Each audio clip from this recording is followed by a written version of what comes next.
وتأكلون التراث أكلا لما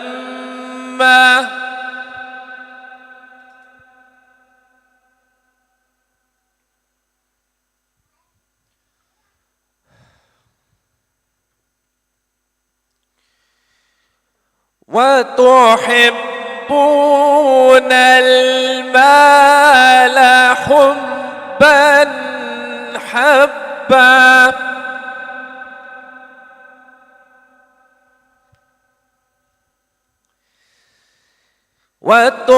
وتحبون المال حبا جما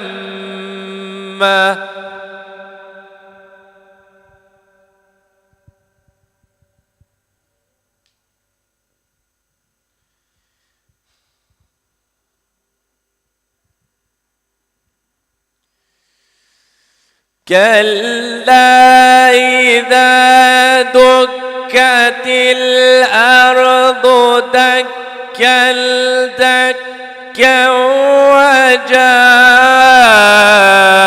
ربك والملك صفا صفا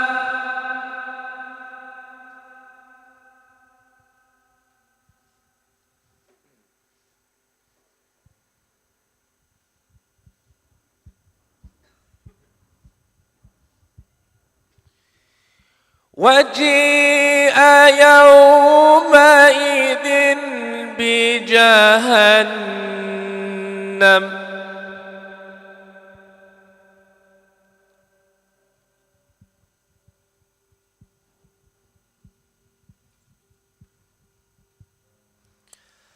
يومئذ يتذكر الإنسان وأنى له الذكرى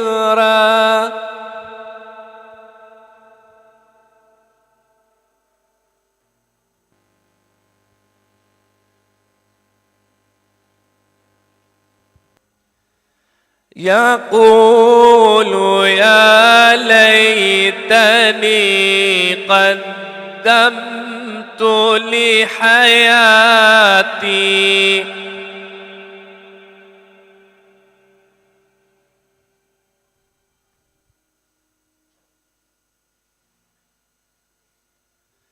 فيومئذ لا يعذب عذابه أحد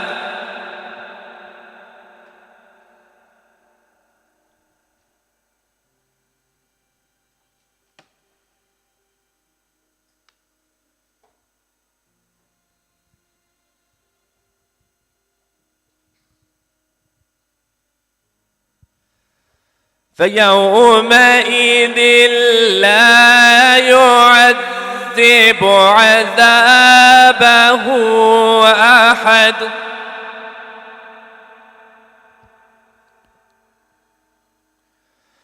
ولا يوثق وثاقه أحد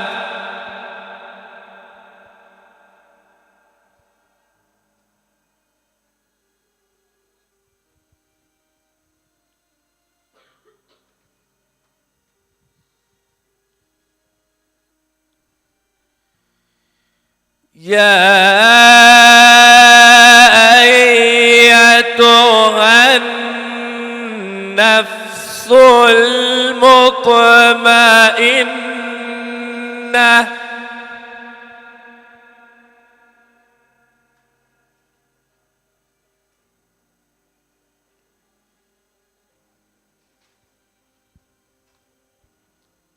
ارجعي إلى ربك راضية مرضية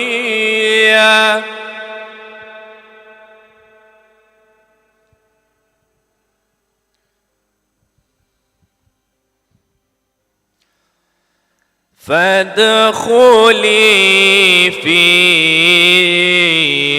عبادي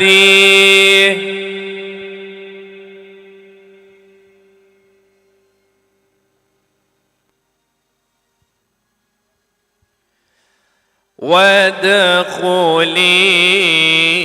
جنتي.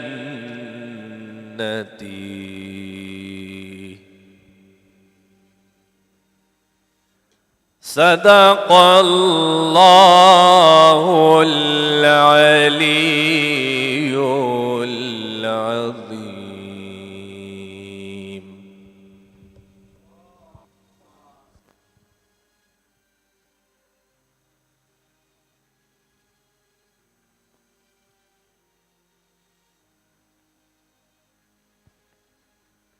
Salawat.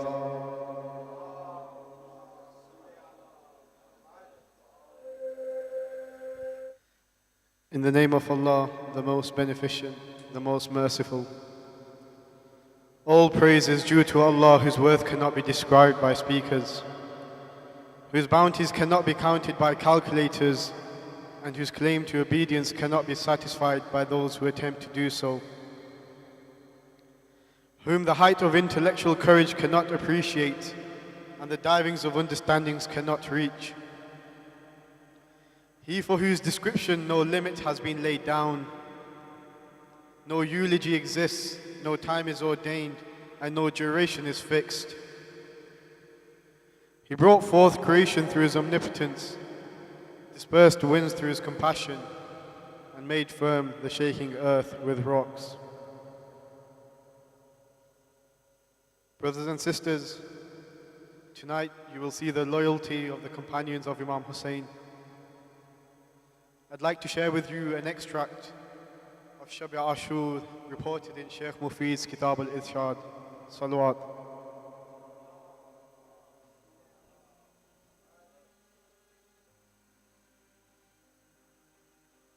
Sons of Aqil, said Hussein, enough of your family has been killed, so go away as I have permitted you.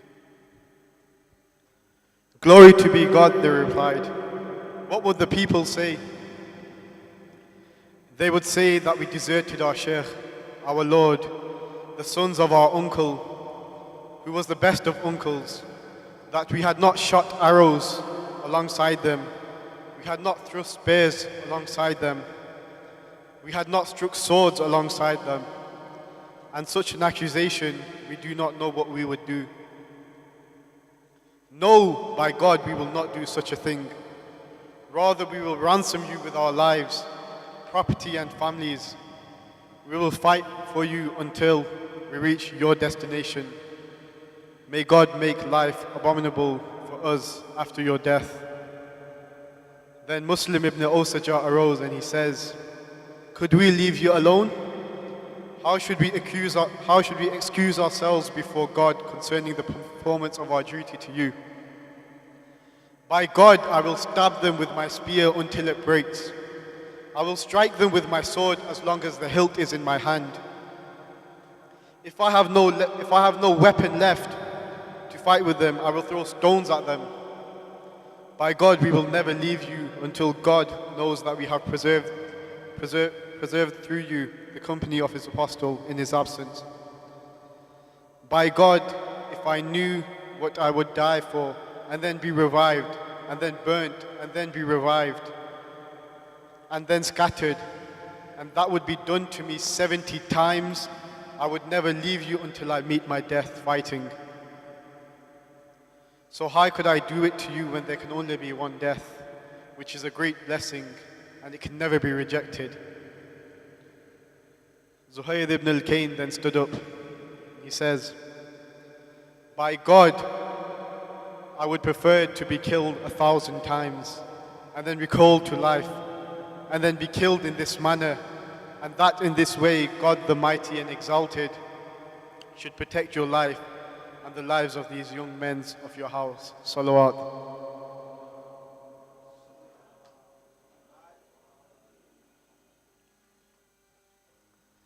Before I call up our reciters, I'd like to share with you a couple of announcements. Tonight we will have the taboot or the coffin of Hazrat Ali Akbar. And tonight as well, after the majalis here, we will go to 4 and our midnight majalis will take place there at 12 a.m. It's a Masaib only majlis and the speakers will be Sheikh Abbas Panju, Sheikh Jafar Ladak and Brother Nabil Awan. And inshallah we'll have recitations by Brother Ahmad al-Nasheed, Hayat al-Haydariyun, Brother Mahdi Razai and Brother Wafiq Abdi.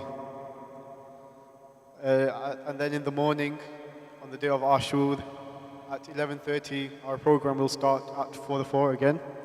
It will start with Atmal, and which will then be followed by Salat at 1. After Salat, at approximately 1:30, the Maqtal of Imam Hussein will start, and that will be recited by Sheikh Panju. And then Sham-e Ghariba Majalis, which will take place at 7:30, we will have it back here, and that will be recited by Sheikh Panju. Salawat.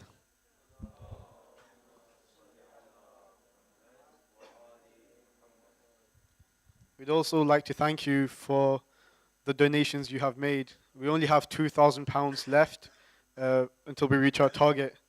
So I'd request you that with one final push, please help us achieve this target. Without further ado, I'd like to invite Sister Zahra Mahabis to share her poetry. Salawat ala Muhammad wa ali Muhammad.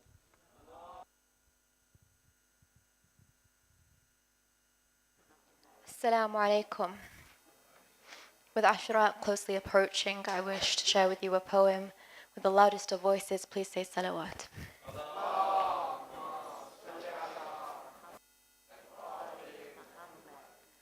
Peace be upon the severed head, the one whose holy blood was shed and scattered across the desert plains, where swords struck his tortured veins, where then took place the most wicked crime, where, for the final time, arose the rose that met the arrows in which Hussein would drown, as they pinned his broken body to the ground, for sinful Shimr to then sit upon his chest, and rejoice in the moment of stealing his breath. He then took his sword and cut off his head, and smiled when he cried out, Hussein is dead. Such a tragedy is Karbala, that the earth was never again the same. When Muharram's moon arrives, the world shivers and removes its disguise, for the story of love, truth, and sacrifice opens all weary eyes, to show that this life favors none, and like the light of the burning sun, the world you may admire, but be careful not to stare too long, lest you get burnt by the fire. Hussein was never attached to this life, nor was his 72. Let's all follow her and him and me and you. Let us not forget the bloodshed, but most important, the word said. In our palms collect Karbala's dust. Remember Hussein, for every lover must, and remember the message, for the message to us he did entrust. What a blessing it is to know him. What a blessing it is to share his pain. But what does it mean? What shall we take from Ashura to Arba'een? Let's go back 1,000 years and remember Sajjad's lonely tears. How broken must he have been after all the tragedy he had seen, yet he became known as Zain al-Abidin, the adornment of all worshippers, admired for the beauty in his prayers. Yes, despite his immense heartache, his devotion to Allah would not shake. And all of us, men and women, must remember in the dying flames, the glow of ember, Zainab's speech reigniting the fire of every believer, to stand for justice and not give in. Victory, Allah, the only worthy win. Don't let your light be put out that burns so beautifully within. But how do we become like Zainab if our last act was a shameful sin? How do we beautify our soul? Where do we begin? Let us remember, as a believer, our weapon is supplication, repentance is our armor. To this Hur will testify, the unlikely martyr, once condemned to hell, but by the time Karbala was over, he had a status in heaven so high. Repent sincerely, for it is never too late. Beautiful story. Each one own poem to speak of their glory, but today I wish to tell you of one that so many have forgot, yet so valiantly he fought. If he was alive today, you'd introduce him as Rifat before you'd say his name. You'd treat him as a lesser and not the same, but sometimes it is greater to change. For in Karbala left was 71 and John fled and gone. What else from perhaps the main thing to retain in our hearts is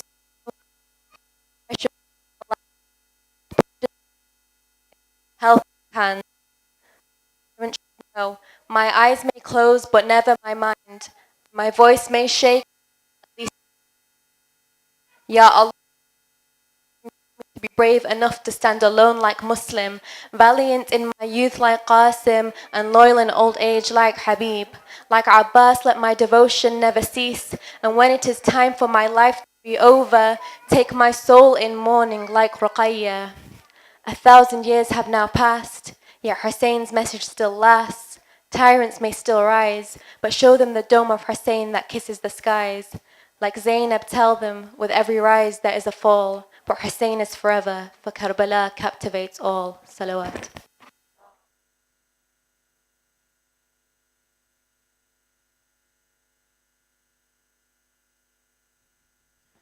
Thank you, sister. Time, shame on you as a friend. At the day's dawning and the sun's setting, how many a companion or seeker will be a corpse? Time will not be satisfied with any substitute. The matter will rest with the Mighty One, and every living creature will have to journey along my path. Salawat.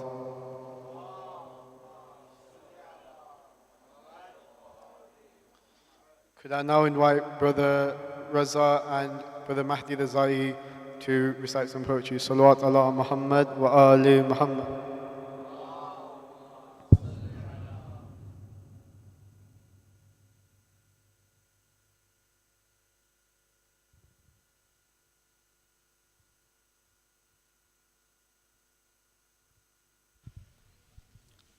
Salawat.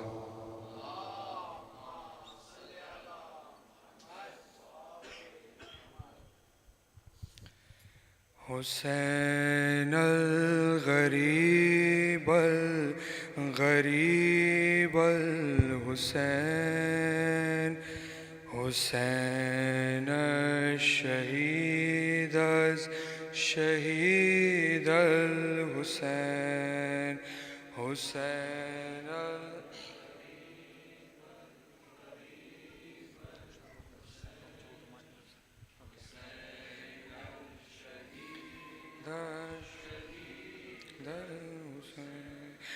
Salams on the head of my Mawla Hussein.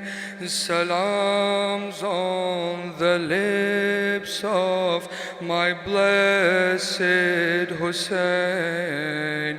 For days in the desert your body remained, with thousands of arrows your shroud they became.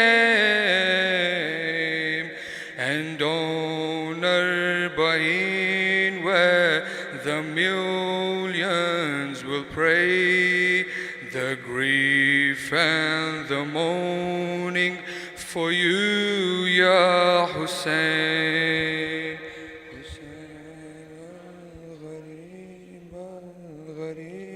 The fuel for my fire lives in your grief, Hussein. It is for you that I shed this pain.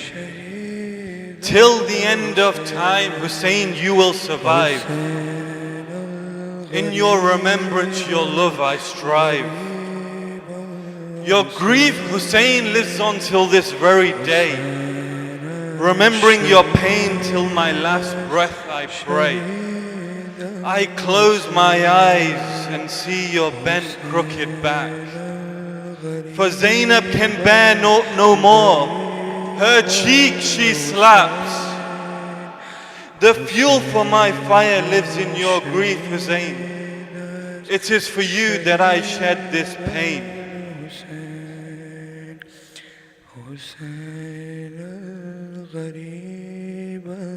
Without matam, the remembrance of Hussein will fade.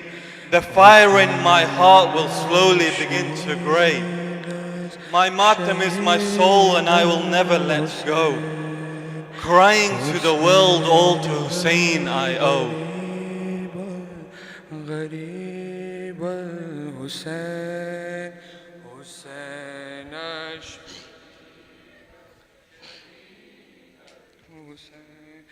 The screams of the children thirsty for water, the duty was sent to Abbas, our Savior.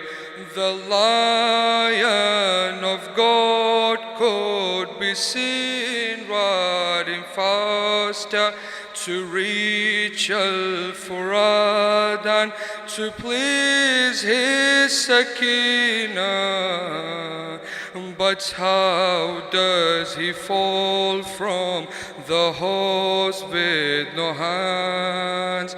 The flag of Islam laying bare on the sand.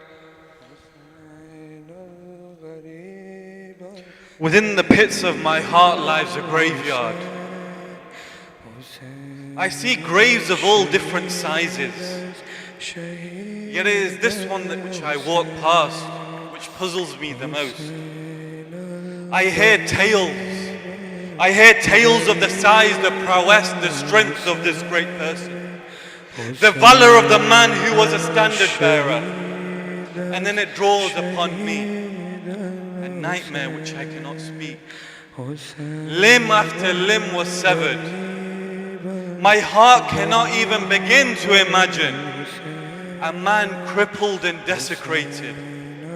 Yet it was fulfilling Sakina's wish for water, all which he stated.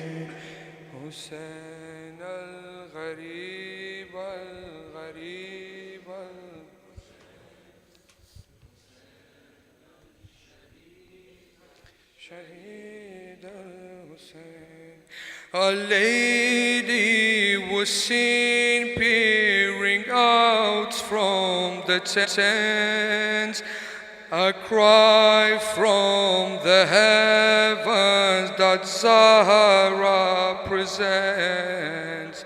O Shimmer,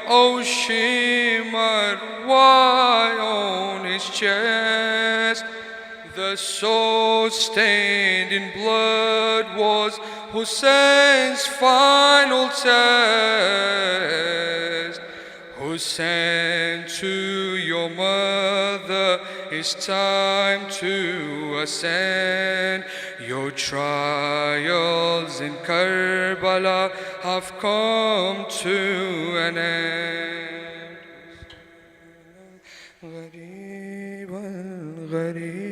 The grief and wailing of Zahra in despair, lying over the body of Hussein, how can she bear? She slaps her cheek in grief and broken heartbeat. For every tear, my chest, how can I not beat? As I continue through this graveyard, the nightmare only begins to get worse. There is this cradle which cradles the death of an infant, the trodden ground dead and withered, just as the parched throat of this young infant. A baby so little his own life was belittled, yet I'm still yet to comprehend his crime.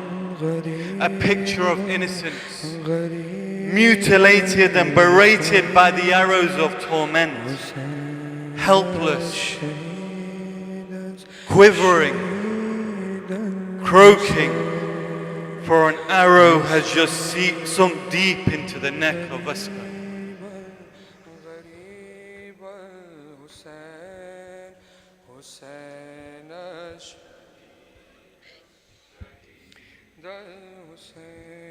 Sakina would cry every night for her father, and Zainab would cradle Hussein's little daughter.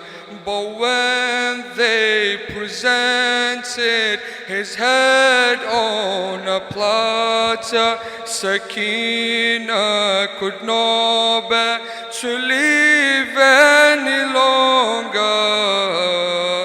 But no one could comfort oh smooth young Sakina. She died in the prison with Zainab beside her.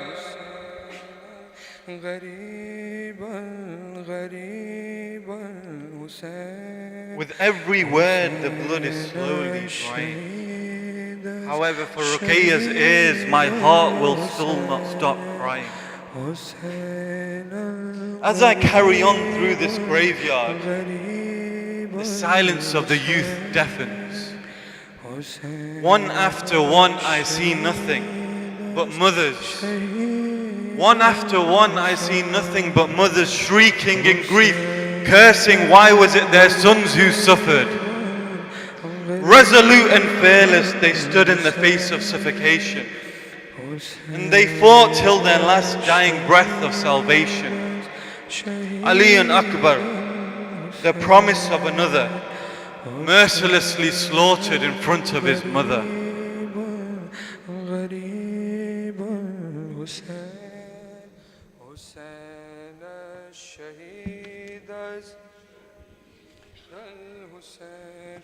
The fire, the burning, the tents up in flames. O Zainab, protect Imam Ali bin Hussein. The soldiers of Yazid want to beat us with chains. The women and children are crying in vain. Oh Baba Ali, please come back and defend us.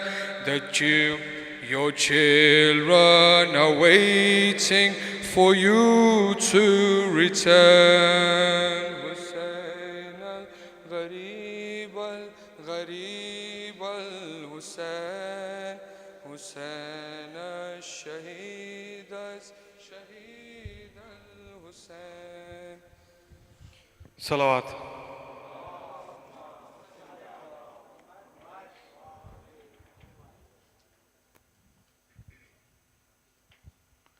The following is a dialogue which took place on the day of Ashura, when Hazrat Ali Akbar knows in his mind that it is his time. It is his time to take to the battlefield. So I implore you all to listen closely to the dialogue and the valor of this great figure. Salawat.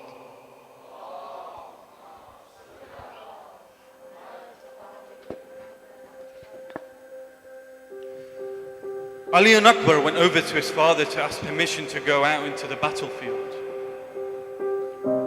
When no person from his camp had returned, Hussein looked at his face.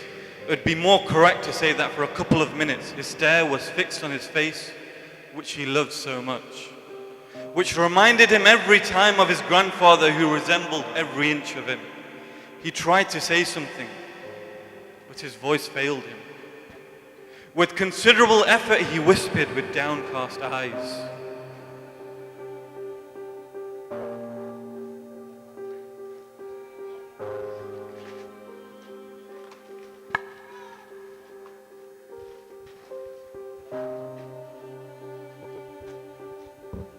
my son,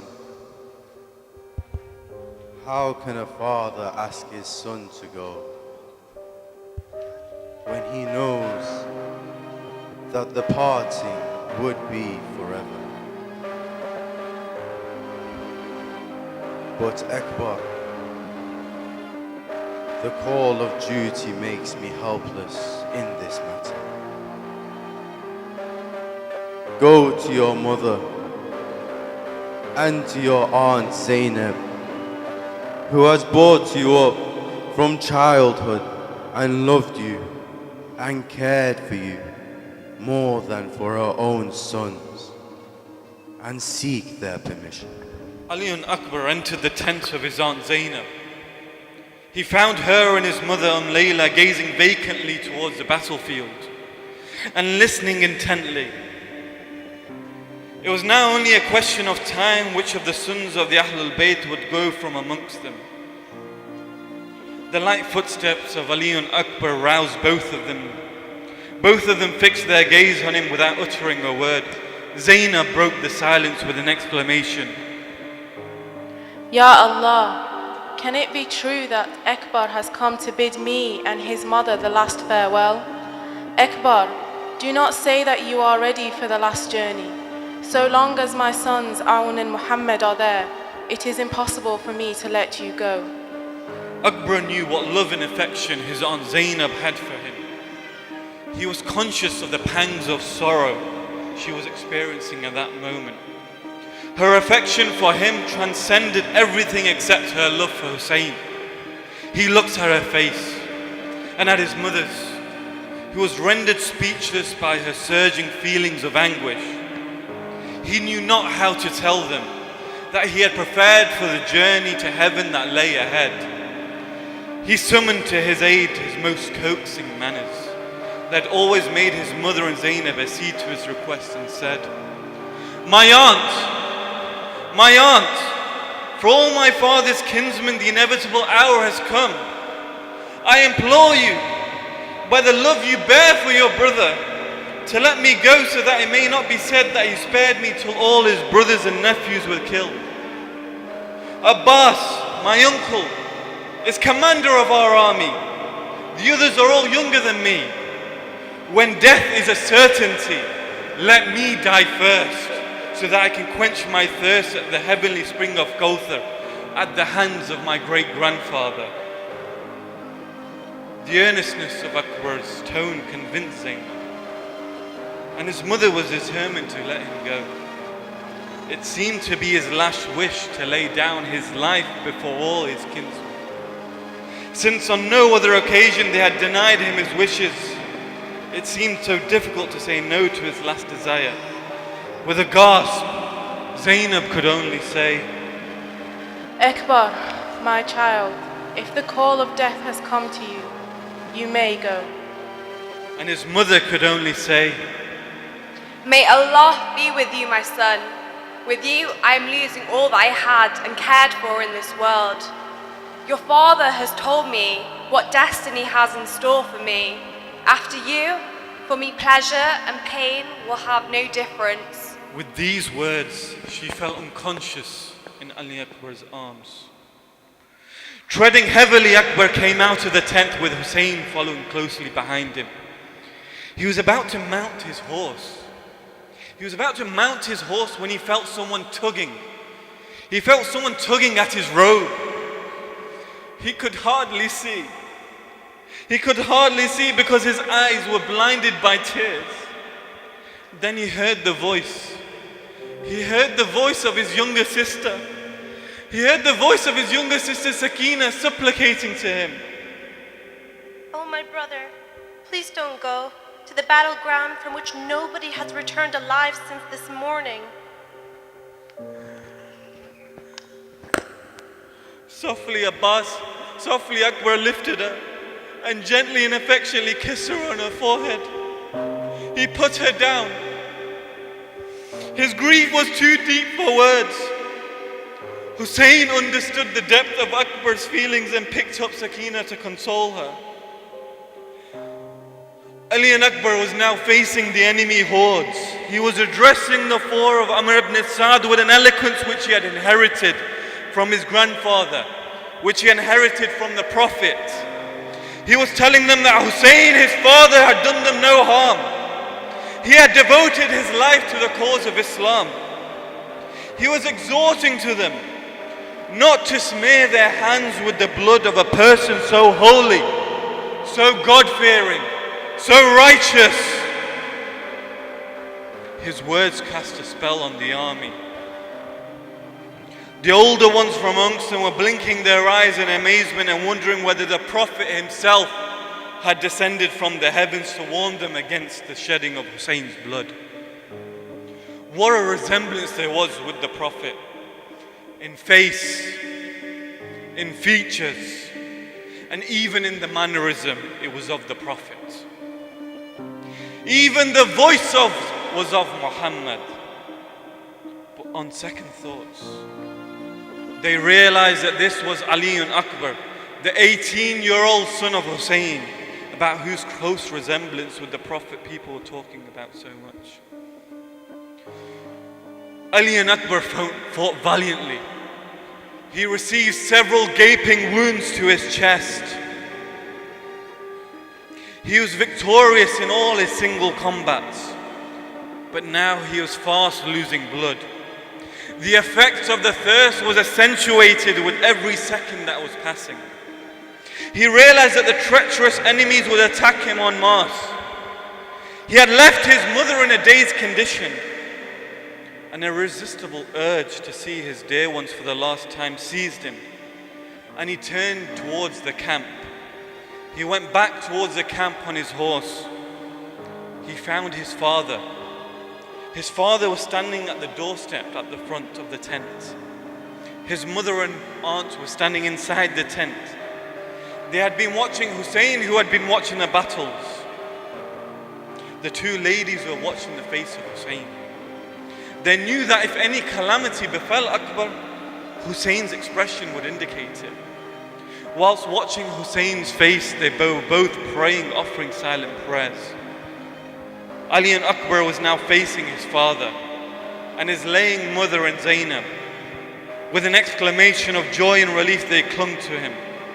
Hussein lovingly embraced his son, said,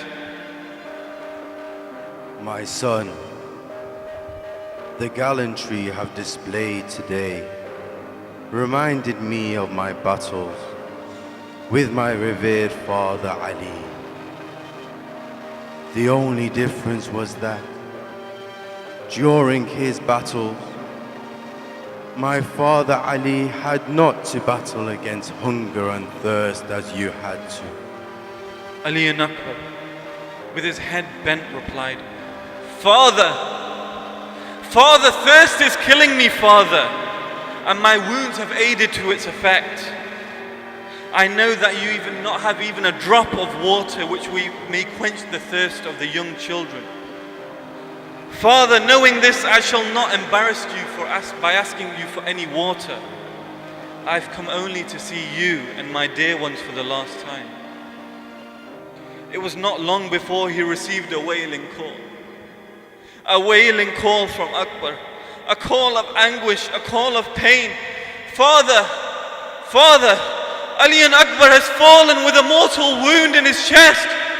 Father, come to me, Father, I have not long to live. If you cannot reach me, Father, I convey my last salutation to you and my dear ones. Though Hussein was anticipating such a call, what a ghastly effect it had on him. He rose from the ground. He fell. He rose again. He fell again. With one hand on his heart, he struggled to his feet. Tears were flooding his eyes. He rushed in the direction where the cry had come from. It seemed as if Hussein's strength had ebbed away. On hearing the faithful cry of his son, he was falling at every few steps. He was sobbing. Oh Akbar, give me another shout so that I can follow its direction. Oh Akbar, my sight is gone with the shock I have received, and there is nobody to guide me to where you lie. Hazrat Abbas came rushing to the aid of his master. Holding his hand, he led him to the place from where Akbar's dying cry had come. Now Hussein was stumbling his way onwards, resting his hand on Abbas's shoulder. The distance seemed interminable, but at last Hussein and Abbas reached the place where Akbar was lying in a pool of his own blood. May no father have the occasion to see his young son in such an occasion, with one hand on the chest covering a deep wound from which the blood was gushing out. With his face writhing with pain, Akbar was lying on the ground prostrate and unconscious. With the agony he was enduring on the account of the wound and the thirst that he was suffering, he was digging his feet into the sand. You are hurt. Tell me who has wounded you in the chest. Why don't you say something? My Akbar, I have come in response to your call. Oh son, say one word to me, oh Akbar. Seeing that Akbar was lying there without any response, Hussein turned to Abbas and said, Oh my brother Abbas, why don't you tell Akbar to say something to me? My dutiful son, who used to get up on seeing me, is lying on the ground, pressed by the hand of death. Hussein once again flung himself onto the body of Akbar. His breathing was now heavier. A gurgling sound was coming from his throat. It seemed that his young life was engaged in an uneven struggle with death. Hussein put his head on Akbar's chest. He lifted it and put his own cheeks against Akbar's. And he wailed, Oh Akbar, for once open your eyes and smile, as you are always smiling to gladden my heart. Though Akbar did not open his eyes, a smile appeared on his lips as if he had listened to his father's request. With that sweet smile still playing on his lips, he heaved a gasp, and with that his soul departed. The cheeks of the father were still touching the cheeks of the son, in death as in many times in life.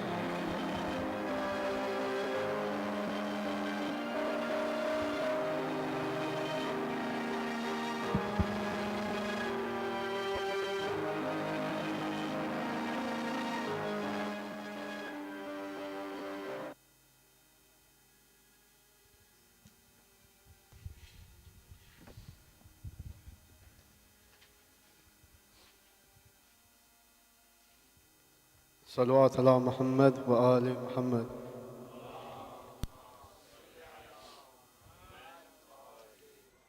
Without further ado, can I please invite Sheikh Abbas Panju to deliver his 9th lecture. Salawat ala Muhammad wa ali Muhammad.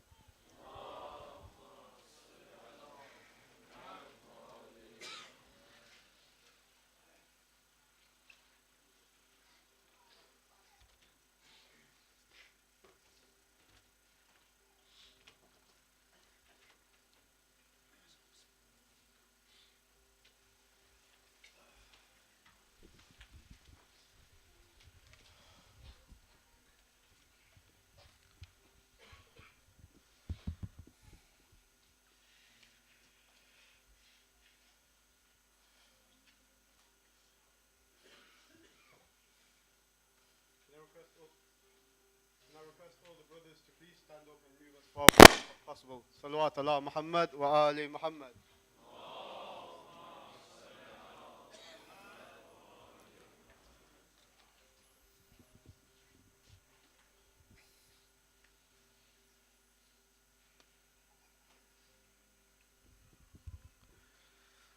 Assalamu alaikum wa rahmatullah. Tonight's majlis has been sponsored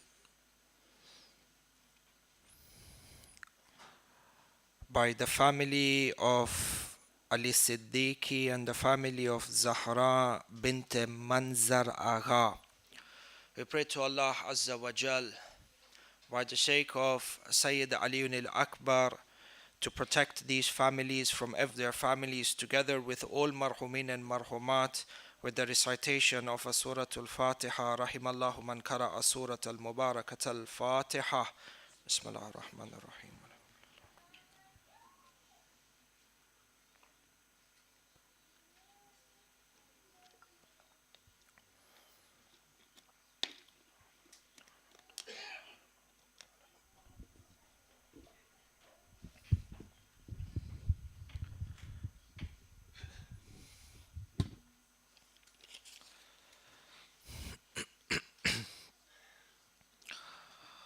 أعوذ بالله من الشيطان اللعين الرجيم. بسم الله الرحمن الرحيم.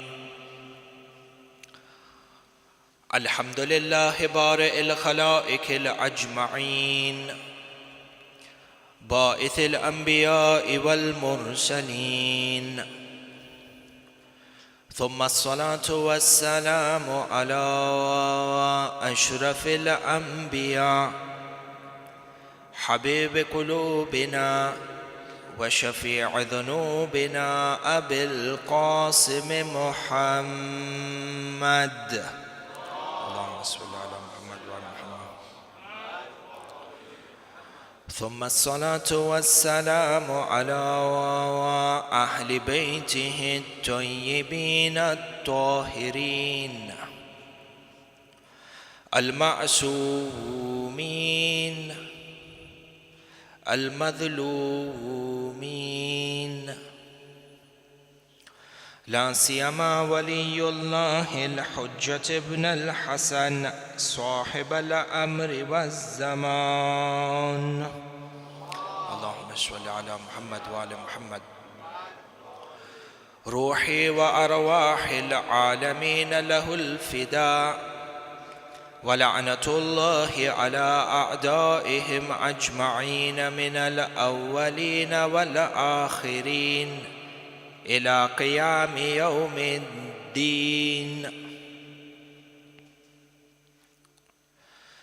صلى الله عليك يا مولاي يا أبا عبد الله، صلى الله عليك يا مولاي يا أبا عبد الله، يا رحمة الله الواسعة ويا باب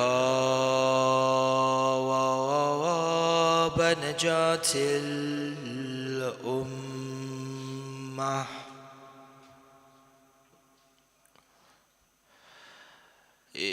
يا غريب الغرباء،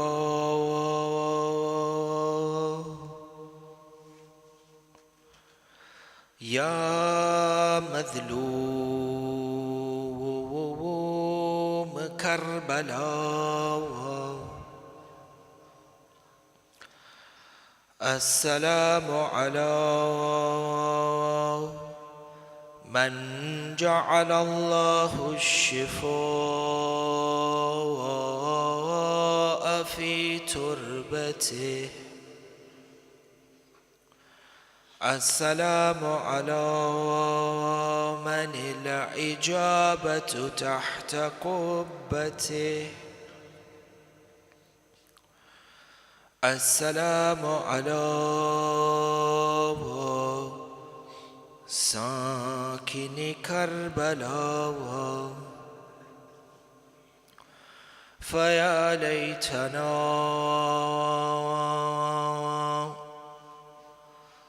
ثم يا ليتنا كنا معكم سادتي،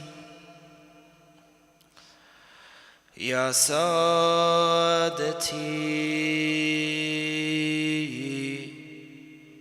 فنفوز فوزا عظيما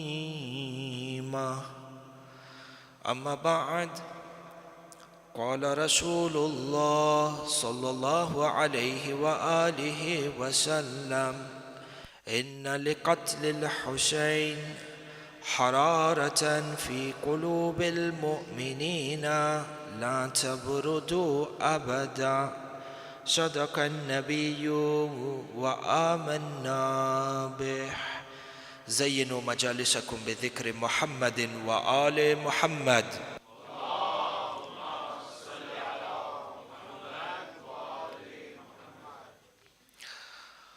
أحبائي, like we mentioned few nights ago, Karbala and the revolution of Ashura was a revolution that the likes of which has never been seen since the creation of existence. A revolution that took place in the deserts of Karbala, 61 AH. And you find that this 10th day of Muharram, the amount of inspiration and spiritual energy that emanated from this event, subhanallah, you find that no other event in history has been so inspirational to the likes of Karbala. The Anbiya before the occurrence of Karbala were inspired by Imam al-Hussein. Generations after have been inspired and continue to be inspired by Imam al-Hussein. And the last part of this revolution will be implemented upon the dhuhur of Maulana Sahib al-Amri wa Zaman. Allahumma salli ala Muhammad wa ala Muhammad. And from here you find that there is an extremely deep relationship and the passionate relationship between Imam al-Hussein on one side and Imam al-Hujjah on the other side. And it is important for us to understand this relationship between Imam al-Hussein and Imam al-Hujjah, because us who seek to be from the army of the Imam need to understand the importance of Ashura in regards to our tarbiyah as we move towards that goal. And you find that from the hadith, the revolution of Imam al-Hujjah in essence is to actualize and to implement the values for which Imam al-Hussein gave his life. Imam says in Medina, إِنَّمَا خَرَجْتُ لِطَلَبِ الْإِصْلَاحِ فِي أُمَّةِ جَدِّ رَسُولِ اللَّهِ. This revolution, the principles and the foundation of this revolution is to reform the religion and for the sunnah of Rasulullah and Amirul Mu'mineen to be upheld. Imam al-Hussein is martyred for these principles. Imam al-Hujjah comes to actualize these principles. Therefore, you find that the goal of the awaited Imam, which is to fill the earth with peace and justice as it has been filled with injustice and tyranny, this actualization and this conversion of the earth into an earth of peace and justice and bliss for everyone is upon the principles for which Imam gives his life in Karbala. And hence you find that within the hadith, we have that the dhuhur of the awaited Imam will happen on the day of Ashura. 10th of Muharram, the dhuhur of the Imam happens. فَأَنْتُمْ أَحِبَّائِي, this night of Ashura, where the companions of Imam al-Hussein went above and beyond to express their loyalty towards the Imam Zaman of their time, it is our responsibility as well that part of our mourning, part of our azan tonight We have in our mind that we need to draw a spiritual connection and a pledge of allegiance with the Imam Zaman of our time. Vengeance for Imam al-Hussein through the hands of the awaited Imam. For the hadith mentioned, and the hadith clearly states that the dhuhur of the awaited Imam Yawm Ashura. And what better day within a year than to start a grand revolution that will encompass the entire universe other than the day of Ashura. فَإِنْتُمْ أَحِبَّائِ, keep in your minds and do dua that if the dhuhur is within our lifetimes, it will be expected that you join the Imam while you are in a state of aza, while you are in your black clothes. And this is something we constantly need to keep in mind and prepare towards this Advent. The hadith tell us that from here upon the dhuhur, when the events unfold inside of Hijaz, the Imam will move towards Iraq, towards the land of Iraq. He will establish his capital inside of Kufa, and the Masjid al-Kufa will be the grand court of the Imam, this universal court of justice will be established inside of Masjid al-Kufa. The same masjid where Amirul Mu'mineen used to deliver edicts and set up the courts. The heart of a global judiciary system built on non-bias and equality and justice and clemency. Clemency is very important, ikhwani.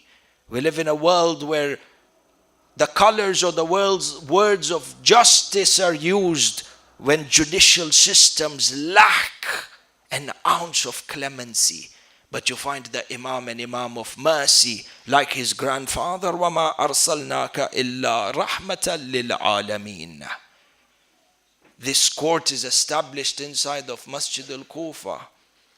Those of you who have gone for ziyarah to Najaf al-Ashraf may remember or may know. And those who have not been given the opportunity for ziyarah, we raise our hands and say, Ya Allah, give us the opportunity to visit the haram of Amir al-Mu'mineen, Ya Allah, to do his ziyarah in the dunya and to gain his shafa'ah in the akhirah. But these are the things that you are supposed to remember when you go to Masjid al-Kufa and you see inside of Masjid al-Kufa while you are doing the ziyarah of the Sahan. There is a particular plaque within the masjid where you recite salat known as Dikkatul Qadha. Dikkatul Qadha, yani this was the place where Amirul Mu'mineen had set up his court within Masjid al-Kufa, delivering edicts and ruling in a manner of, with a manner of justice, a system of governance that the world has failed to see till today. فَإِنْتَ جَنَابَكَ, when you go to Masjid al-Kufa and you do your a'mal and your ziyarat, these are the things that should be crossing through your mind. This is the future being predicted for you.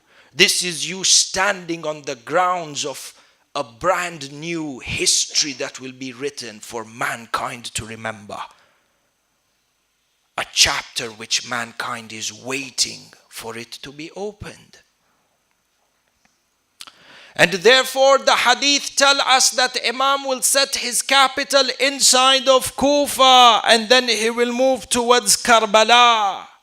Imam al-Hujjah comes towards Karbala and he enters into the haram of Imam al-Hussein. The hadith says he will enter into the dhari of Imam al-Hussein. His companions have flooded him. By that time, in their thousands who have joined this movement of the Imam, may you and I be from this movement, Ya Allah. The narrations mention there will be surrounding the Imam. The Imam will come out of the dhari of Imam al-Hussein weeping and will recite the Masa'ib of Aliyun al-Asghar, Abdullah al-Radhi. He will cry out and say, oh people, if there was a sin for the elders, what was the sin for this infant, 6-month infant?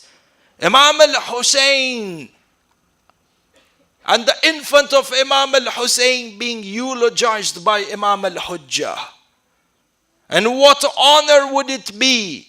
Aslan, can a person even comprehend being in a majlis where the reciter of the Masa'ib is the Imam himself?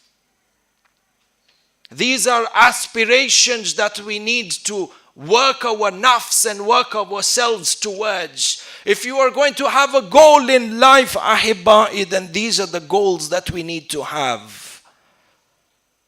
This is a vision that should never leave our mind and guide all the choices that we make in life and the actions that we perform.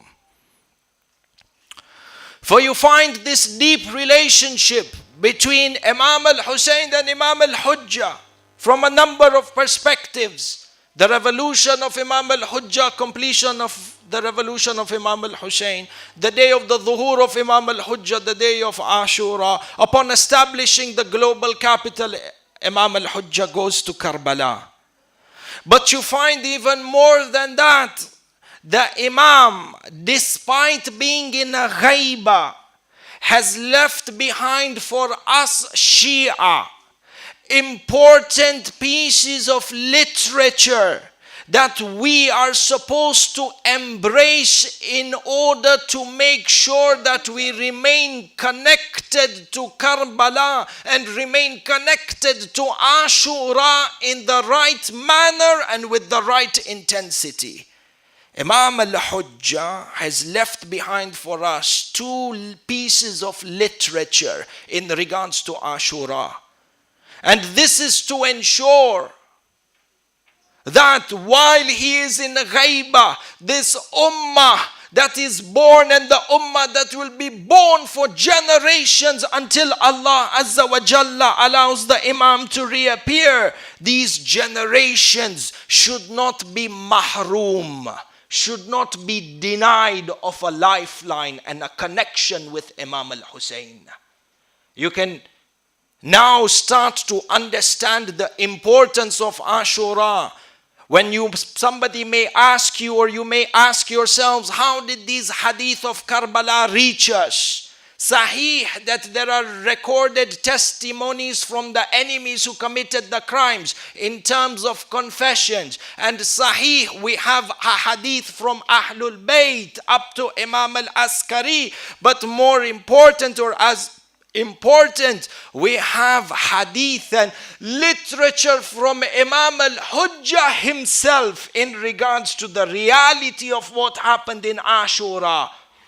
And he has passed down this literature to us in order to be connected with Ashura. Because so long as we are connected with Ashura, we can be connected to the Imam Zaman of our time. And from here, this relationship becomes very clear, ya ahibba'i. A person who is not connected to Ashura, a person who is not connected to Imam al-Hussein, the doorway is very difficult to open such that he can be from the army of the Imam. Khulasat al-Kalam, you have to have Ashura in your heart in order to be from that 313 and the thousands who will join under them. You see from the literature that the Imam has left behind for us, there are two ziyarat. Both of them are known as ziyarat al-Nahiya. Ziyarat al-Nahiya, these are two forms of ziyaras that were authored by the 12th Imam and passed down to us through his four naibs, during the time of Ghaibat al-Sughra. So we find that within these two ziyarat al-Nahiya, there are two ziyaras and both of them are called Nahiya. The first ziyara, which emanates from Imam al-Hujjah, is a ziyara that speaks about or lists the names of the shuhada of Karbala and who killed them. This is the first ziyara. And then you have a second ziyara known as Ziyarat al-Nahiya, which is slightly longer than the first ziyara. But within this Ziyarat al-Nahiya, Imam al-Hujjah outlines for us some of the realities that took place on the day of Ashura. This ziyarat nahiya, the second one, which is more ma'ruf, if I could say, more well known. Ziyarat nahiya is absolutely recommended to recite on the day of Ashura. Number one, it is the eulogy and the masa'ib of Imam al-Hujjah. If you want to know how the Ma'soom Imam weeps for his grandfather Hussein, then Ziyarat Nahiya is a must to read. Recommended to read on the day of Ashura or on the night of Ashura. For this is a ziyarah where the Imam eulogizes his grandfather, number one, recites the Masa'ib. Number two, you find that inside of Ziyarat Nahiya, Imam al-Hujjah discusses and outlines the azama of Imam al-Hussein, the grandeur and the divinity of Imam al-Hussein, the position of Imam al-Hussein to Islam, such that a person cannot be a Muslim if he has disassociated himself or disconnected himself from Imam al-Hussein.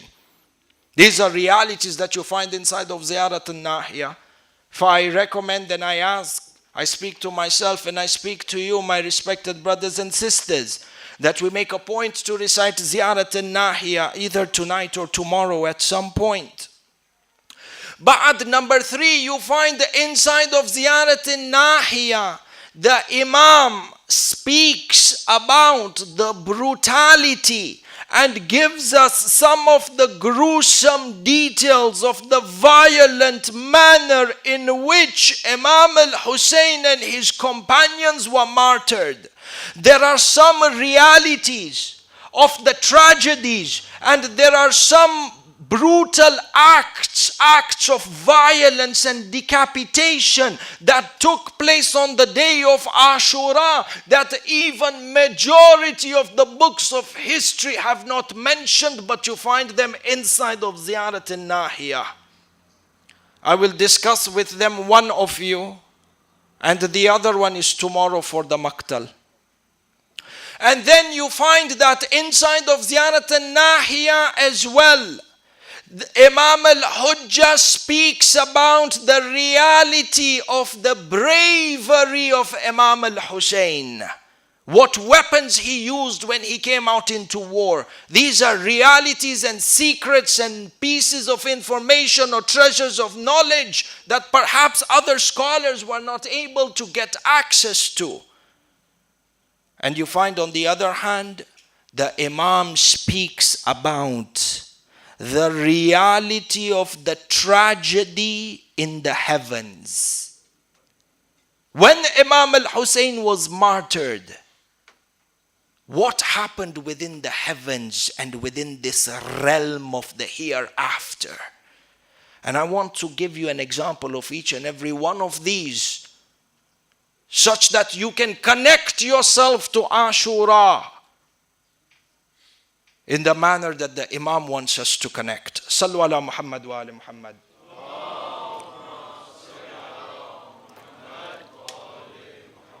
Before we begin our discussion on Ziyarat al-Nahiya or analyze or go through some parts of this great ziyarah, two pieces of kalam.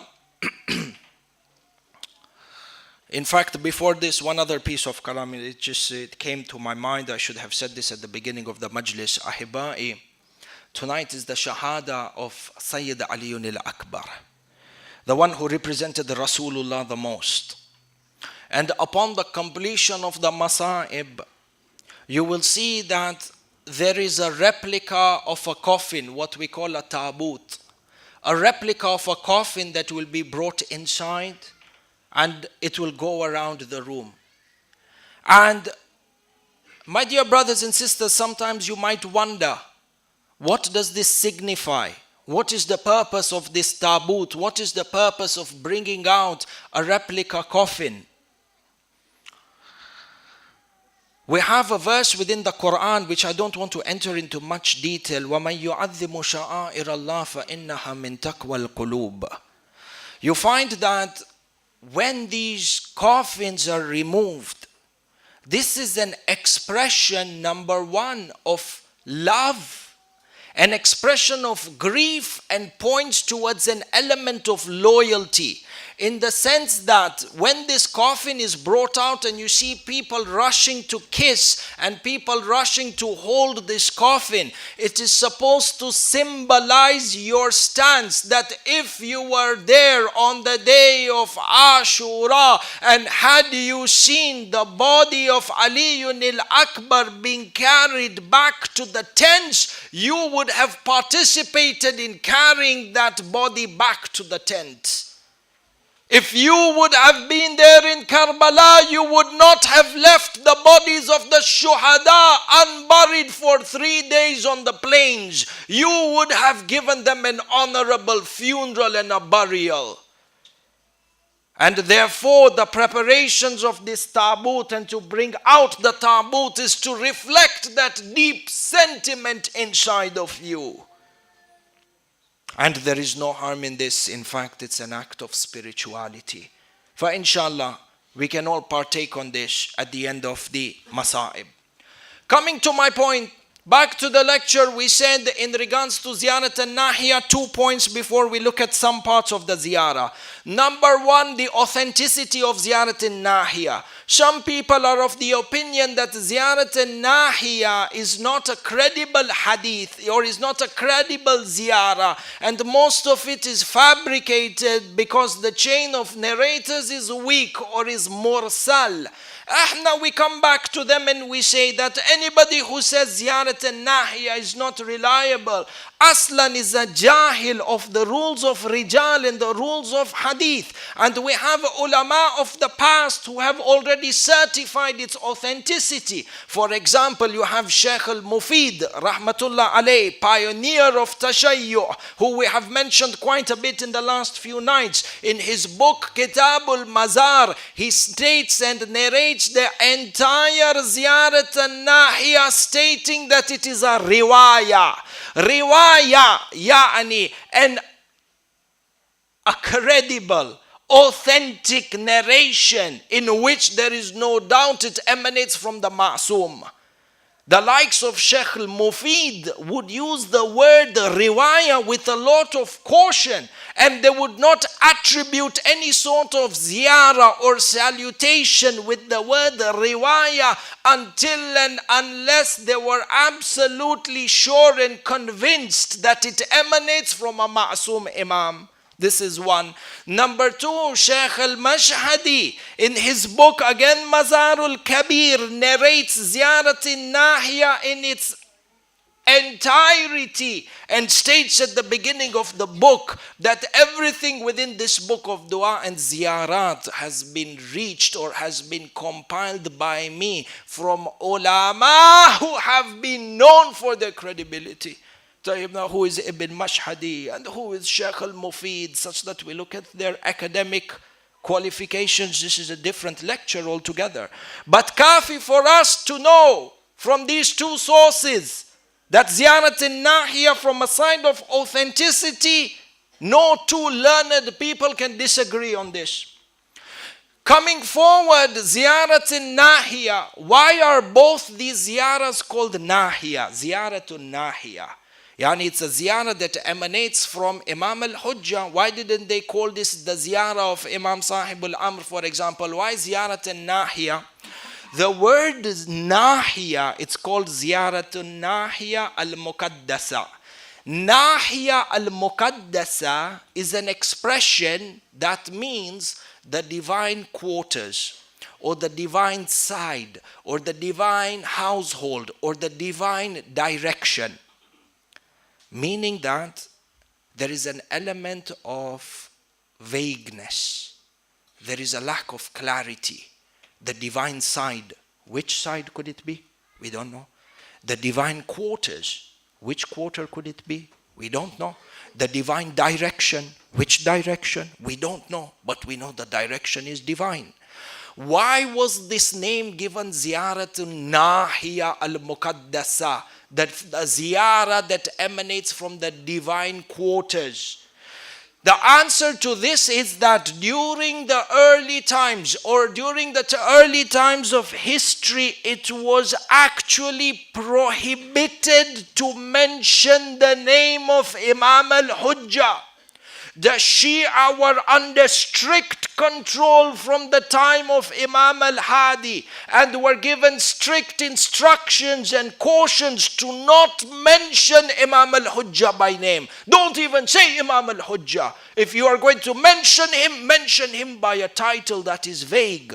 In fact, this command prohibiting the people to mention the name of the 12th Imam did not only start from the time of Imam al-Hadi, but started from the time of Imam al-Sadiq, whereby there is a hadith where Imam al-Sadiq states, whoever mentions the 12th Imam by name is a kafir. And this shows us the level of persecution and the extent of the taqiyya that was needed at that time. The people or the imams could not afford to give their Shias permission to talk openly about the 12th Imam and mention him by name. Why? Because the government of Bani Abbas was absolutely terrified at the birth of this individual who would then be the one الذي يملأ الأرض عدلا وقسطا كما ملئت ظلما وجورا. They were terrified of this individual who will be born and will fill the earth with a government of peace and justice, because this threatened the Bani Abbas. Only they are in the position of power. They are the people of dhulm. They are the people of tyranny. And there were hadith prophesying the birth of the Mahdi. So they were absolutely terrified. Therefore, in order to protect the Imams of Ahlul Bayt, the Shias were told, do not talk about this 12th Imam or mention him by name in public, because his life and the life of the Imams before him will be in danger. Which is why you find within the hadith, see, these hadith about the coming of the Mahdi had become so popular during the time of Imam al-Baqir, Sadiq, Kadhim, because these hadith are narrated both by Shia and by non-Shia. And therefore, as this hadith became more and more popular, Bani Abbas began to crack down on the Ahlul Bayt, because they knew that the awaited Mahdi is from their progeny, which is why they persecuted them in the worst manner ever. Why was Imam al-Hadi and Imam al-Askari imprisoned in Samarra? You look at all the Ahlul Bayt were imprisoned, but Imam al-Hadi and Imam al-Askari, the 10th and the 11th Imam, their persecution and their imprisonment was much more severe than any other of the Imams. Imam Musa al-Kadhim alayhi salam was transferred from prison to prison across Baghdad and Basra for over a period of 20 or 30 years. But he was in a prison. Imam al-Baqir, Imam al-Sadiq to a great extent, house arrest. Imam al-Jawad and Imam Rida to a great extent, house arrest. But the imprisonment of Imam al-Hadi and Imam al-Askari, Allah, the narrations mention that they were both living in Medina and they were moved to Samarra, the capital of Bani Abbas at that time. From the time of Imam al-Jawad was in Baghdad. And Samarra, the city of Samarra, was in essence a military garrison. It was a city in itself which was a military garrison. Bani Abbas, the likes of Mutawakkil, they moved the seat of government. They moved the capital of the Islamic government that spreads from Hijaz to Spain to North Africa and into the subcontinent. They moved the capital of this empire from Baghdad to Samarra. Ajib. And on top of that, they move and they forcefully exile and make sure, or they forcefully arrest and imprison Imam Hadi and Imam al-Askari also in Samarra. Think about it. An Islamic empire that moves its capital to a military garrison. What does this denote? If you were to put it in this today's day and age examples that we can relate to. Imagine the United States of America. And the capital of the United States of America is where? Washington. A superpower. And the capital of this superpower is Washington, which means Washington has a certain level of power. It has a certain level of respect. It has something outstanding about it, something exceptional about it. Imagine if the capital of the greatest superpower on earth was to move to Guantanamo Bay, inside the military garrison or a military prison. Suddenly the office of the president and the function of the entire government is being executed from a military garrison. The central bank is also moved to a military garrison. The offices of the government and every function of a government is working in an environment where they are offered full military protection. What does this signify? This signifies that the government is terrified that its empire is coming under threat, is under attack. There is a valid reason for you to have military surrounding your entire function of the government. This is what happened to Imam al-Hadi and the Imam al-Askari. You want to know how terrified Bani Abbas was of Imam al-Hujjah? Now you understand what Samarra was and what the imprisonment of Imam al-Hadi and Imam al-Askari was. The entire context changes. Not only were they imprisoned within a military garrison, not only did Bani Abbas move their capital from Baghdad to a military garrison, but within the military garrison, Imam al-Askari and Imam al-Hadi were also in hiding. Look at Imam al-Askari, the age at which he was poisoned and martyred in his 20s. What was the strongest empire and the most powerful empire of that time fearful of? Such that they would leave all foreign borders and concentrate their entire might and attack on Imam Hassan al-Askari, because they were terrified of the birth of this Mahdi who will fill the earth with peace and justice. And they did everything in their control to ensure that the Imam is not born, or if the Imam is born, that he is executed in his early ages. Which is why the Imams refused any one of their Shias during the early times to even mention the name of the Imam. Which is why, if you understand this, you understand why the ziyarah that emanates from the 12th Imam is called Ziyarat al-Nahiya al-Muqaddasa, from the divine direction. Yani to give an ishara to the people. Listen, we don't know where the Imam is, but we know he's there. The direction is there. Know it is divine and have that itminan. More than that, don't ask for details.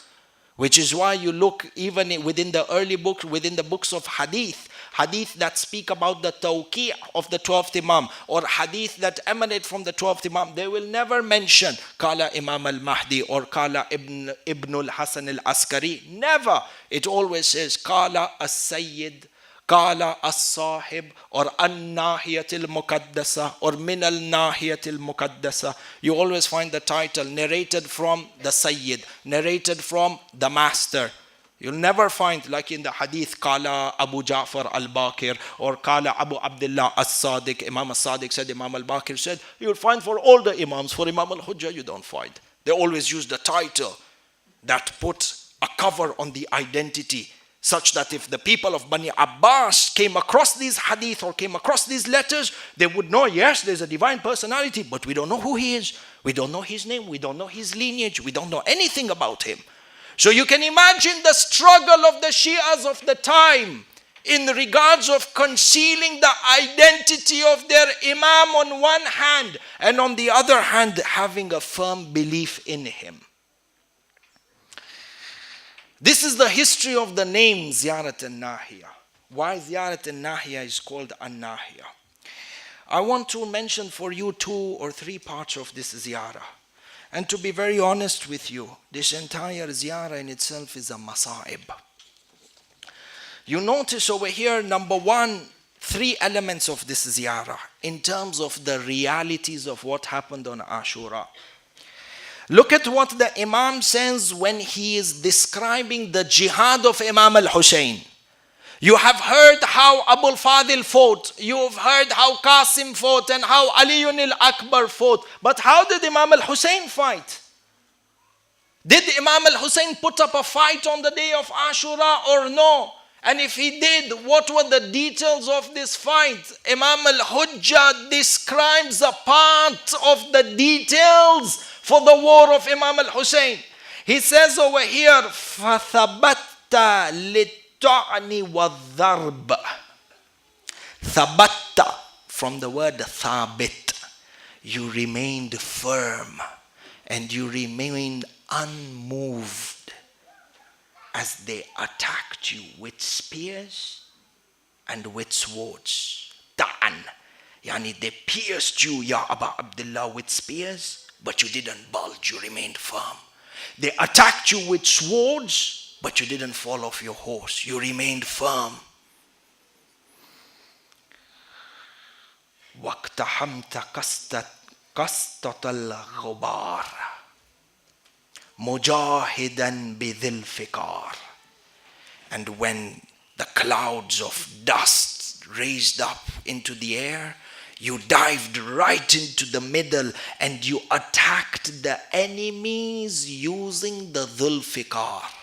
So we understand from here that this double-edged sword that belonged to Amirul Mu'mineen, that was gifted to him by Allah through Jibreel on the battle of Uhud, such that there was a cry from the heavens, La fata illa Ali, La sayfa illa dhul fikar. This dhul fikar was used by Imam al-Hussein on the day of Ashura. These are the words of Imam al-Hujjah. Ba'ad. كَأَنَّكَ عَلِيٌّ الْمُخْتَارِ. You did a jihad with the Dhul Fikar. So intense and so courageous, it is as if you were Aliyun al-Murtada. You were Amirul Mu'mineen. In some of the Maqatil I've seen that in one of his attacks, Imam al-Hussein conquered the Furat, just like the way Maulana Abu al-Fadil did on the day of Ashura, which means that he dispersed by himself 4,000 archers. And on top of that, in some of the older Maqatil, it is mentioned in one of his attacks, Imam al-Hussein killed 1,950 of the kuffar and sent them to Nar Jahannam. Some people came forward and they said there is an ishkal, there is an objection. Is it logical for one person to kill 1,950? It doesn't make sense. It is not logical. All these objections die and melt away like salt in water when you contemplate on the words of Imam al-Hujjah. He says that Imam al-Hussein's jihad was like the jihad of Aliyun al-Mukhtar, yani the jihad of Amirul Mu'mineen. So the person who doubts in the strength of Imam al-Hussein and whether he killed 1,950 people or not, we say if Imam al-Hujjah is comparing Imam al-Hussein to Amirul Mu'mineen, and you know that from the qualities of Amirul Mu'mineen that he had spiritual strength that surpassed the strength of any human being, and one of those demonstrations was the day of Khaybar, when he lifted the doors of the fort to the Yahud, which 40 normal people could not lift. Amirul Mu'mineen lifted with a single finger.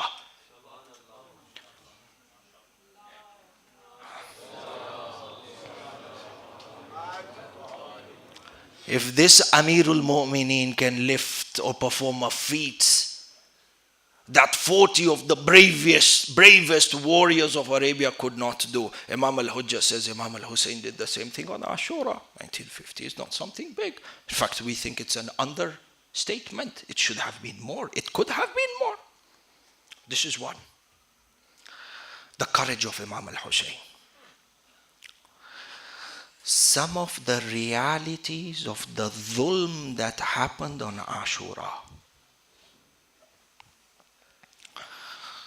احنا أحبائي, most of the times we read that the women of Ahlul Bayt, when they were taken prisoners, their hands were tied with ropes. Imam al-Hujjah points for us a different reality. Look at what he says in Ziyarat al-Nahiyah. وَسُبِيَ أَهْلُكَ كَالْعَبِيدِ. And your family members, yani your women, were paraded as slaves. وَصُفَّدُوا فِي الْحَدِيدِ. They were tied up with hadid. They were tied up in metal chains. How were their hands tied? Imam al-Hujjah says, أَيْدِيَهُمْ مَغْلُولَةٌ إِلَى الْأَعْنَاقِ. Their hands were tied towards their necks like this. And this is how they were paraded from city to city. Have you ever seen a human being? Have you ever seen people tied up by chains? Number 3.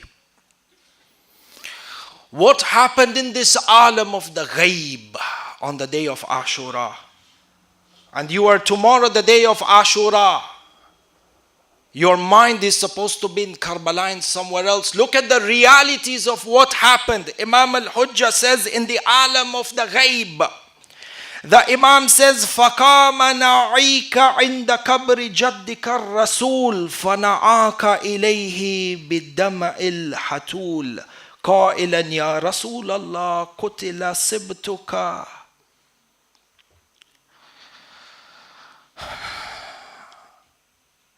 Ya Rasulullah, your grandson Hussein has been killed on the plains of Karbala. The hadith says, فَإِنْ زَعَجَ الرَّسُولُ وَبَكَى قَلْبَهُ الْمَهُولِ. The Prophet with his soft heart begins to weep and wail. وَعَزَاهُ بِكَ مَلَائِكَةُ وَالْأَنْبِيَاءُ وَفُجِعَتْ بِكَ أُمُّكَ الزَّهْرَاءُ وَاخْتَلَفَ جُنُودُ الْمَلَائِكَةِ.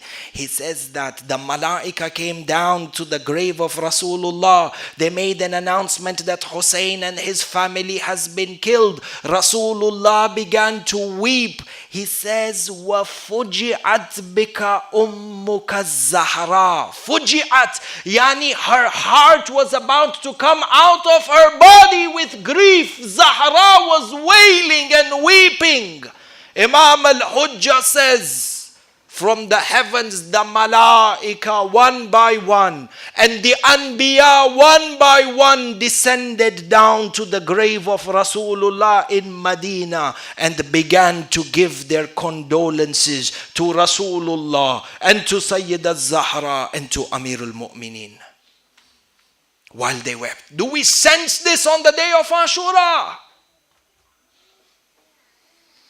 وَأَقَامَتْ لَكَ الْمَعْتَمُ فِي أَعْلَى إِلِّيِّينَ. There was a matam, wailing, weeping, beating of heads and chests in the highest levels of Jannah.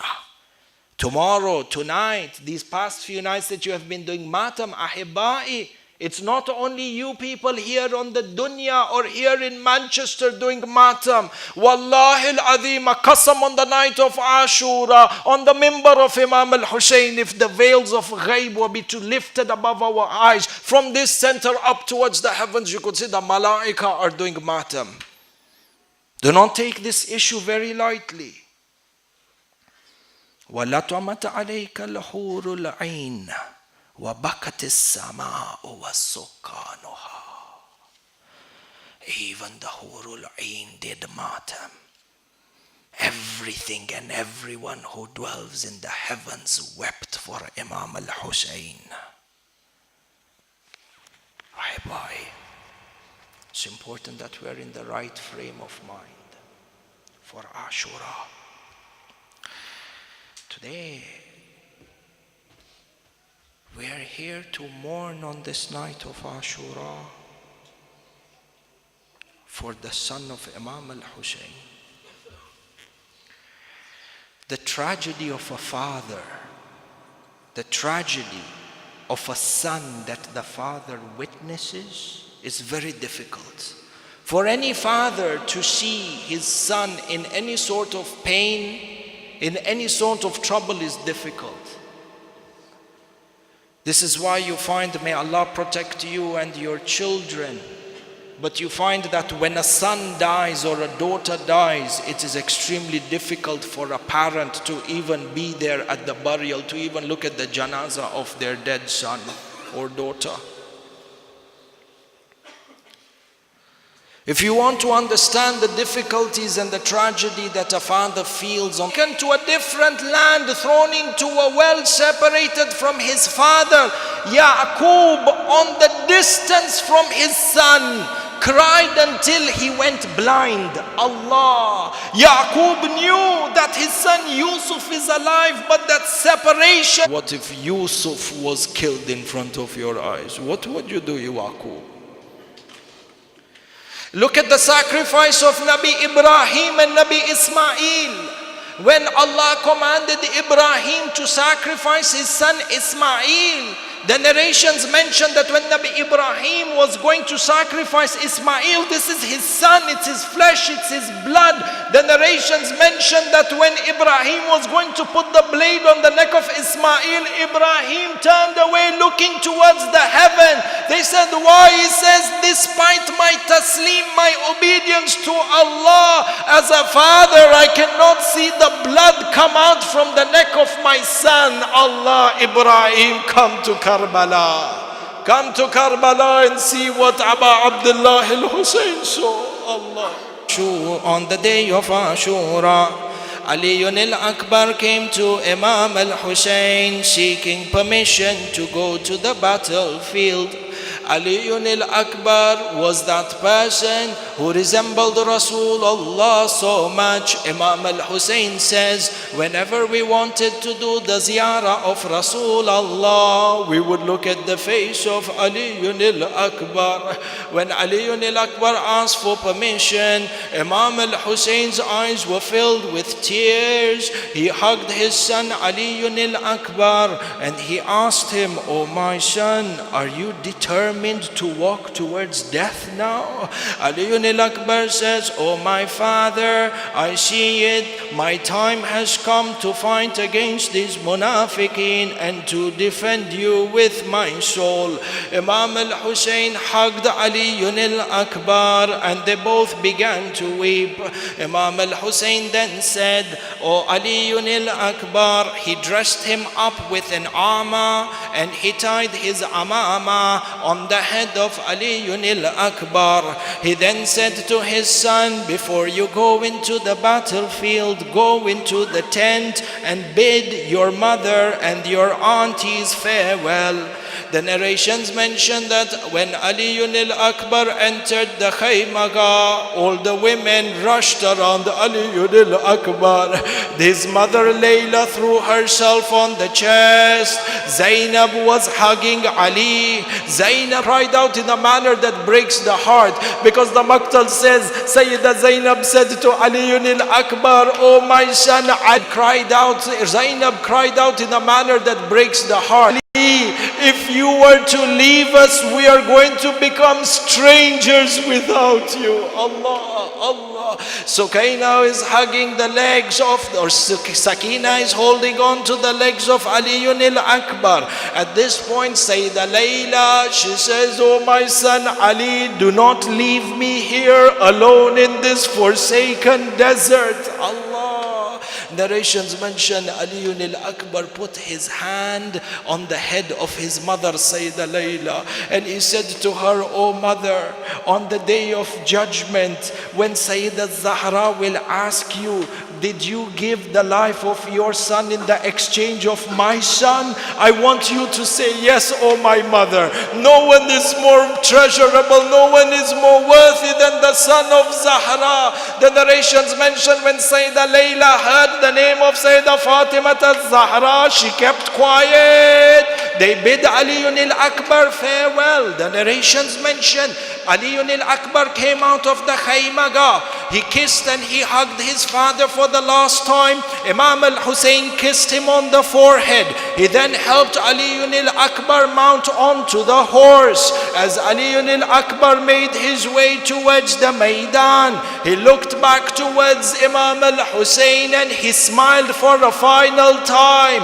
Imam al-Hussein, when he saw this, he began to weep. Standing at the front of the Khaymaga, he lifted his hands towards the heavens and he said, Allahumma ishhad ala ha'ula'i al-qawm فإنه لقد برز لهم غلام أشبه الناس خلقا وخلقا برسول الله.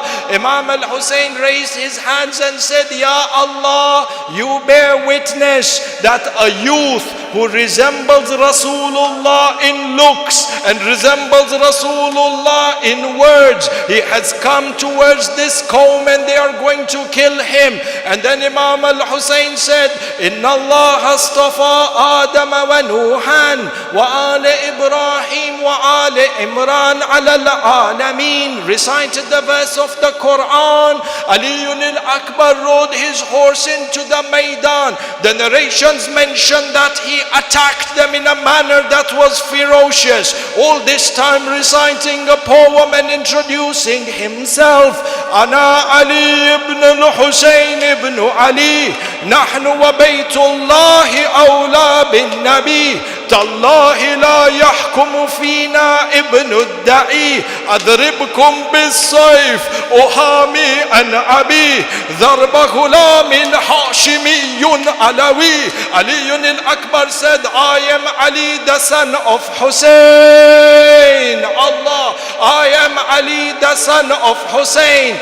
We are by the Lord of the Kaaba, the family of Rasulullah. The people like Yazid shall never rule over us. Look at what Ali al-Akbar says. He says, I shall strike you with my sword while defending my father Hussein. Allah. The narrations mention that Ali al-Akbar entered into the battlefield like a raging lion, striking the enemies from the right wing, striking the enemies from the left wing. فَإِنْ كَلَبَ مَيْمَنَتَهُمْ مَيْسَرَةً وَمَيْسَرَتَهُمْ مَيْمَنَةً. Dismantled the right wing, dismantled the left wing. The narrations mention that Ali al-Akbar killed 120 people, sending them to Jahannam wa bi'as al-masir. All this time Imam al-Hussein is standing by the door of the Khayma, watching the jihad of his son Ali al-Akbar, smiling at the bravery of his son. At one moment, the color on Imam al-Hussein's face changed. The color on the face of Imam al-Hussein changed. At this point, one of the enemies by the name of Bakr came from behind and stabbed Ali al-Akbar with a sword in the back. Sayyidah Layla was looking at Imam al-Hussein. She says, Oh my master Aba Abdullah, I see the color and the expression of your face has changed with grief. Is my son Ali okay? Allah, on that side in the Maidan, Ali al-Akbar is fighting with Bakr and the jihad is intense. Imam al-Hussein says, Oh Layla, go into the Khaymaga and do dua to Allah for the safety of your son Ali. The dua of a mother Mazluma, the dua of Layla, dua of a mother who is hungry and thirsty for 3 days. Allah, Allah, Layla goes into the Khaymaga. The narrations mention she raised her hands in dua. She began by saying, Ya Rad Yusuf ila Yaqub, Ya Rad Ismail ila Hajar. returned Yusuf back to Yaqub. Oh, that Allah who returned Ismail back to Hajar. Ilahi wa Sayyidi. Sayyida Layla says, oh Allah, look at the wasila. Allah. Look at the wasila of Sayyida Layla. What wasila did she say in her dua? She says, Ilahi wa Sayyidi bi atashil Hussein.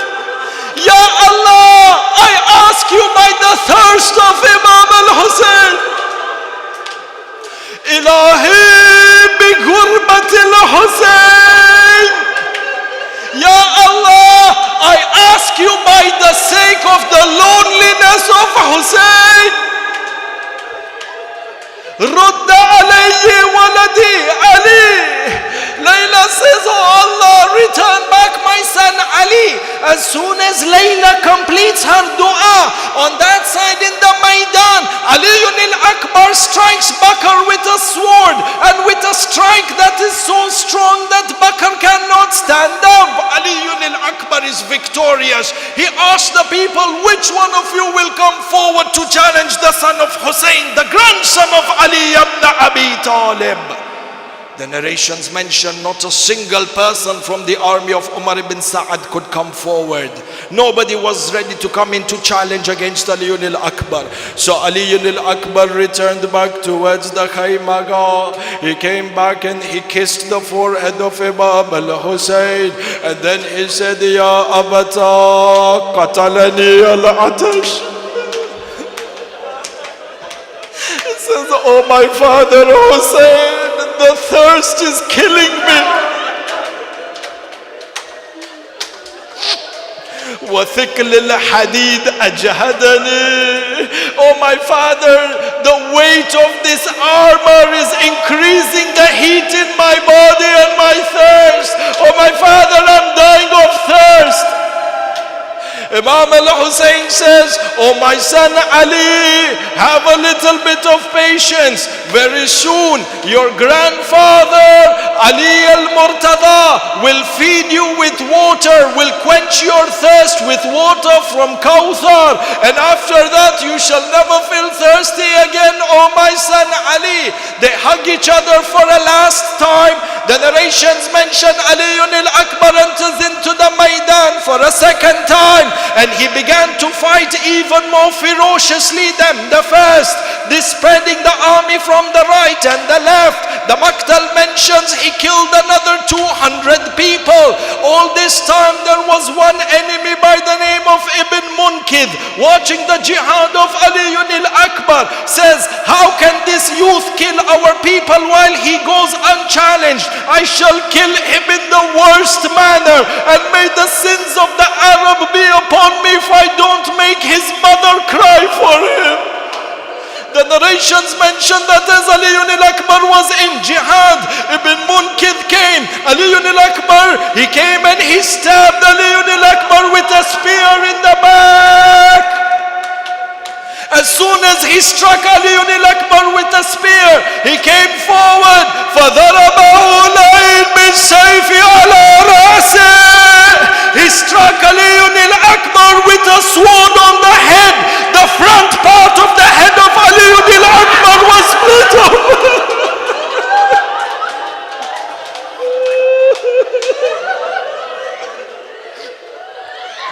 Aliyun al-Akbar held on to the neck of the horse so he doesn't fall down. The horse began to run, but the blood from the head of Aliyun al-Akbar was pouring down onto the face of the horse. The horse is running, but it cannot see where to run. So the narration mentions the horse ran right into the camp of the enemy, right in the middle, surrounded Aliyun al-Akbar. The narrations mentions فَقَطَّعُوهُ إِرْبًا إِرْبًا. They cut Aliyun al-Akbar to pieces with swords and spears.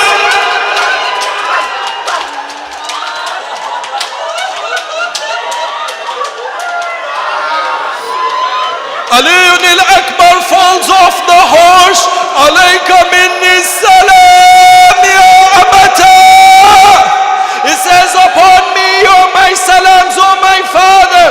Imam al-Hussein runs towards Ali al-Akbar. He sees Ali al-Akbar covered in blood. He sits next to him.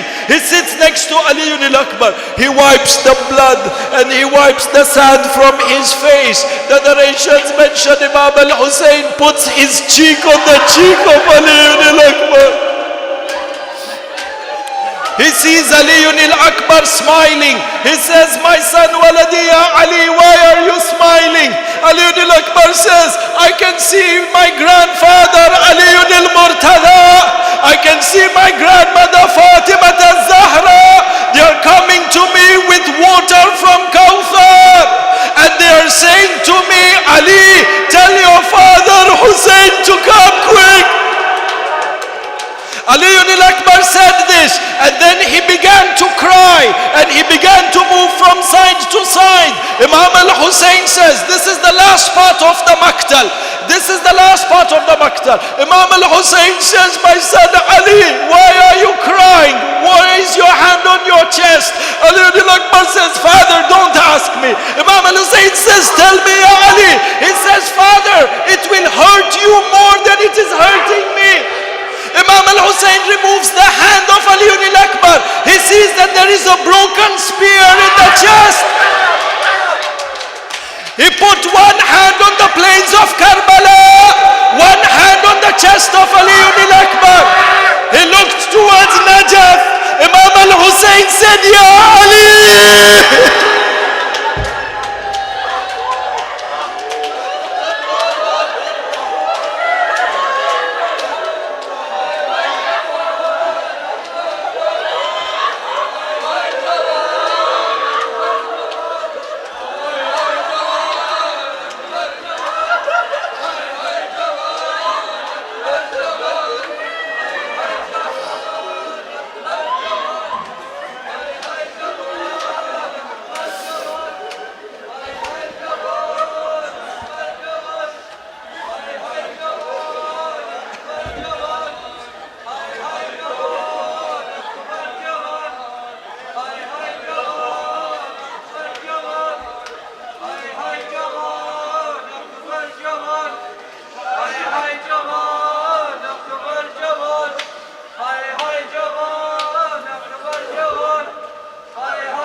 Hai hai jawan, akbar jawan.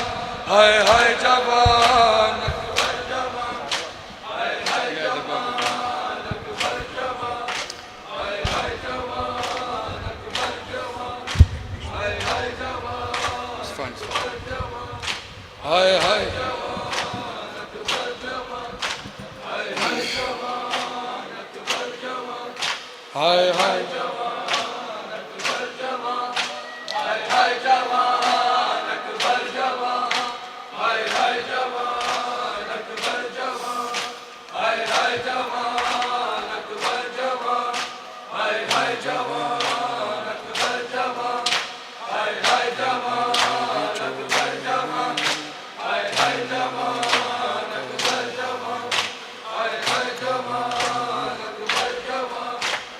Akbar दे विछोरे ने मैनू मारे मुकाया अकबर दे विछोड़े ने मैनू मारे मुकाया अकबर दे विछोड़े ने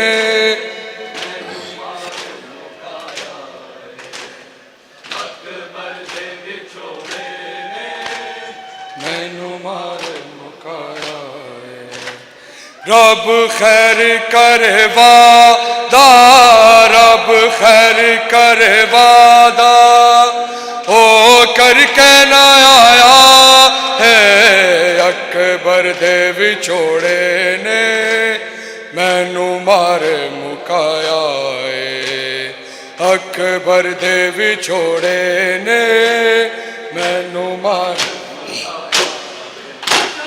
मैं ख्वाबा दे विच बैका तेरा रोज़ा पिया हिलदा कोशिश मैं बड़ी की थी तेरा दीवाना ही बलदा है ना ख्वाबा बहु ना ना है ना ख्वाबा बहु ना गरानू डराया है अकबर दे विछोड़े ने मैनू मारे मुकाया अकबर दे विछोड़े ने मैनू मारे मुकाया अकबर दे विछोड़े ने मैनू मारे मुकाया रब खैर करे वादा रब खैर करे वादा ओ करके ना आया है अकबर दे विछोड़े ने मैनू मारे मुकाया अकबर दे विछोड़े ने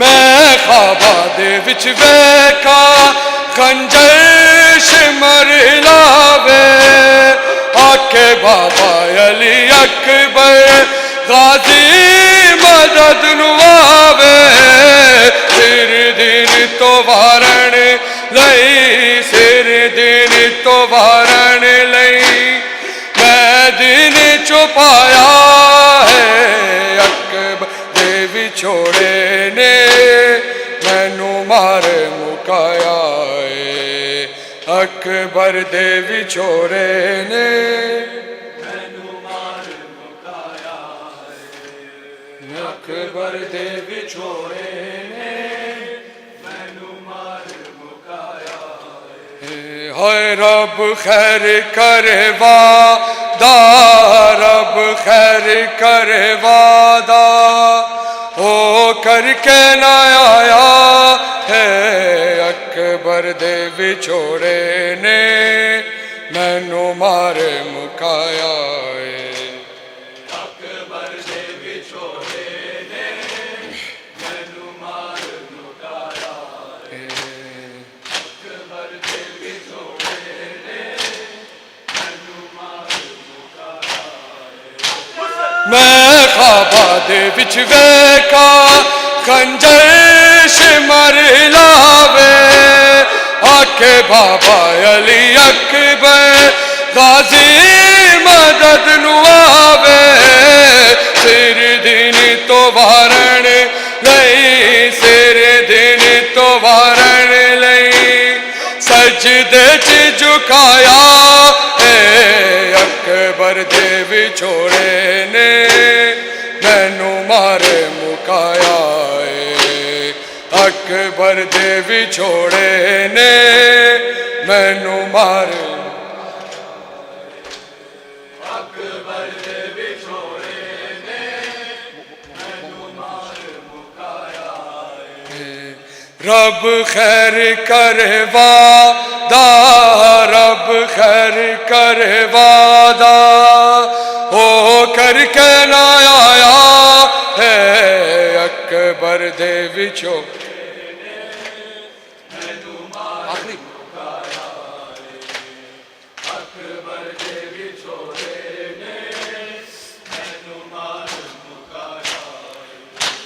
मैं ख्वाबां दे विच वेखा अकबर दा जख्मी सीना बरछी दा वार करके ये आखदा कमीना हम शक्ल पैगंबर नू हम शक्ल पैगंबर नू मैं जिन तो लाया है अकबर दे विछोड़े ने मैनू मारे मुकाया है अकबर दे विछोड़े ने मैनू मारे मुकाया है अकबर दे विछोड़े ने मैनू मारे मुकाया है रब खैर करे वादा रब खैर करे वादा हो करके न आया है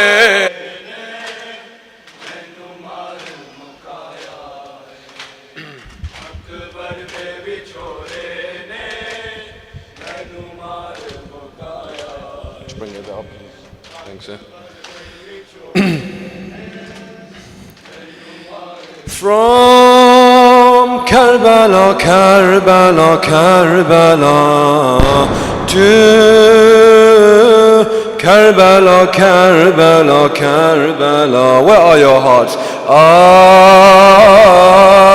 I left my heart in Karbala, in Karbala. From Karbala, Karbala, Karbala to Karbala, Karbala, Karbala. I left my heart in Karbala, in Karbala. One more time. From Karbala, Karbala, Hussein to Karbala. I left my heart in Karbala, in Karbala. From Karbala, from to Karbala. I left my heart in Karbala, in Karbala. The luminous moon lightening the way, the luminous moon lightening the way, the rising sun that brightens the day. Heaven without you would be in flames. You're the heaven in Karbala, in Karbala, in Karbala. The luminous moon lightening the way, the luminous moon lightening the way, the rising sun that brightens the day. Heaven without you would be in flame. You're the heaven in Karbala, in Karbala, in Karbala. Your visitors offer you the hand, your visitors offer you the hand. Enemies will never understand. How can the water lose to the sand? How can the thirst win in Karbala, in Karbala? Why? Heaven is opening, Ya Hussein. Why? Angels descending, Ya Hussein. Why? Heaven is opening, Ya Hussein. Why? Angels descending, Ya Hussein. Why? They are reciting Karbala, in Karbala, in Karbala. From Karbala, Karbala, to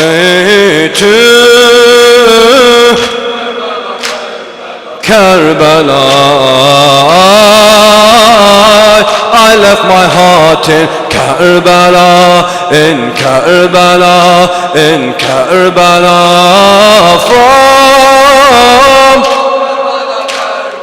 Karbala to Karbala, Karbala, Karbala. I left my heart in Karbala, in Karbala, in Karbala. شوریده با شیدای تو هم، شوریده با شیدای تو هم، شیرینی رویای منی.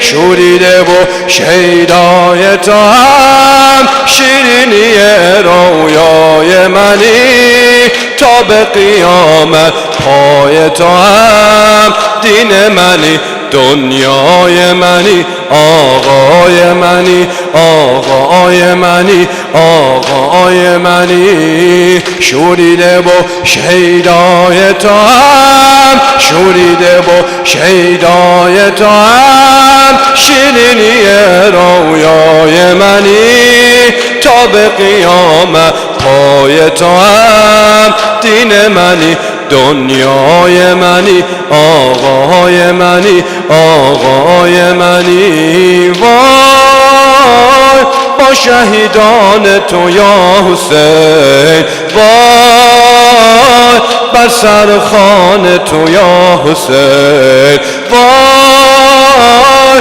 با شهیدان تو یا حسین، وای بر سر خان تو یا حسین. وای به دلم حسرت کربلا، from کربلا، کربلا to Karbala, Karbala, Karbala. I left my heart in Karbala, in Karbala, in Karbala. The hand of God that nurtures the young, the hand of God that nurtures the young.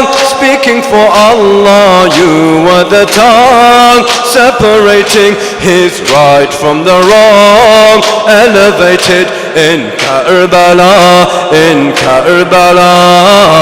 The ship that sails swiftly through the waves, the ship that sails swiftly through the waves. And whoever boards your ship is safe, immune from the punishments of the grave. Whoever mourns you in Karbala, in Karbala, in Karbala.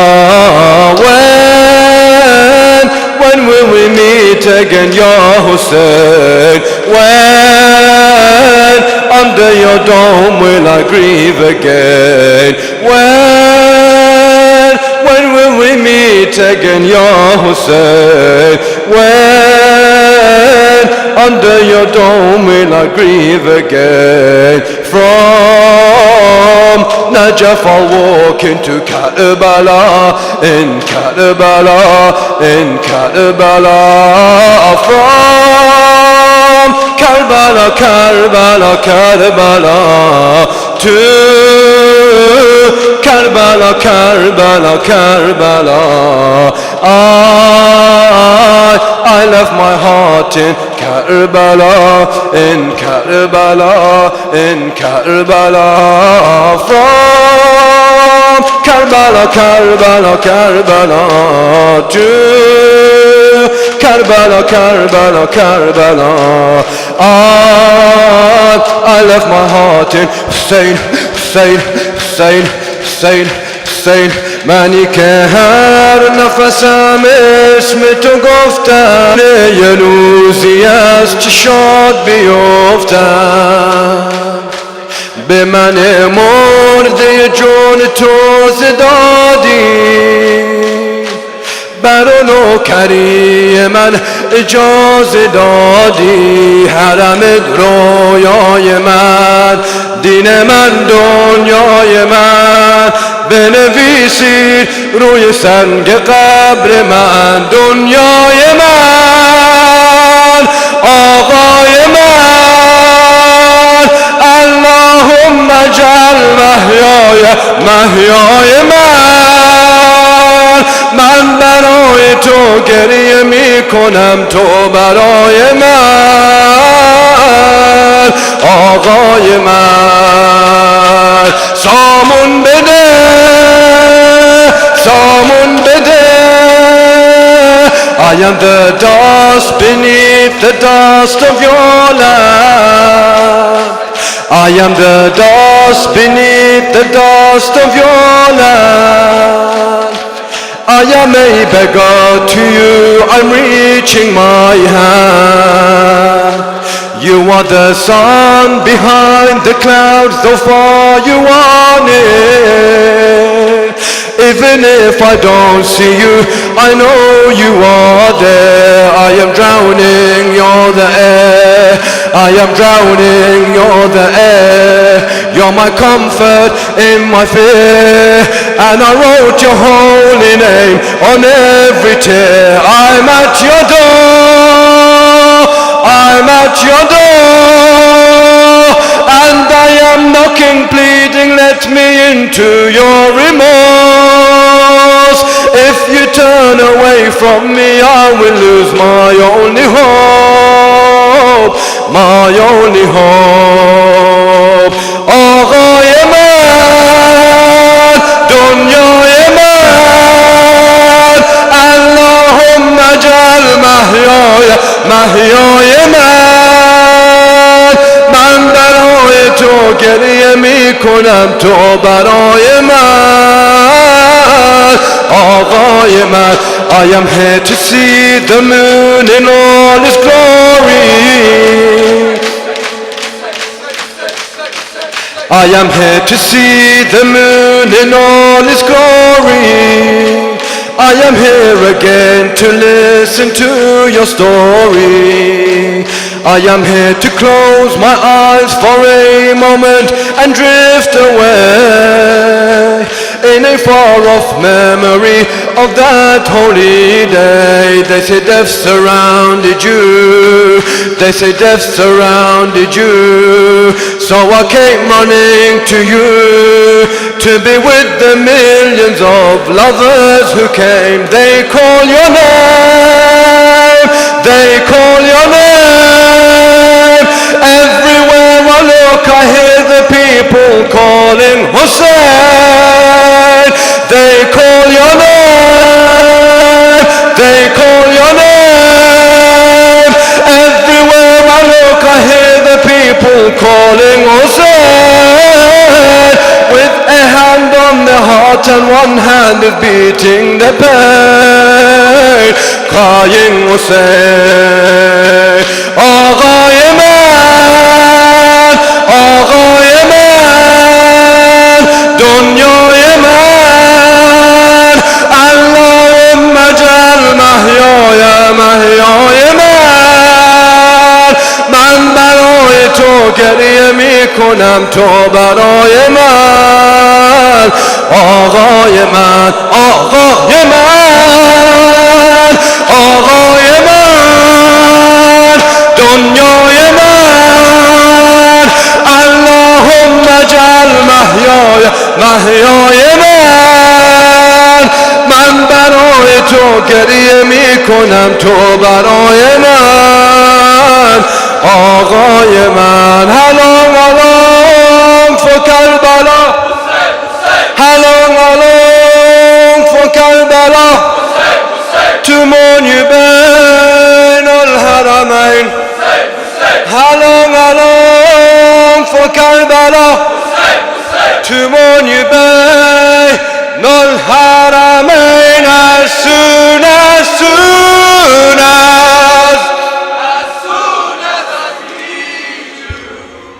I'll wait and beseech you بين الحرمين So don't you blame me So don't you blame me If I go crazy When Zainab raised me Sakina trained me Mourning for Hussein Salon Zainab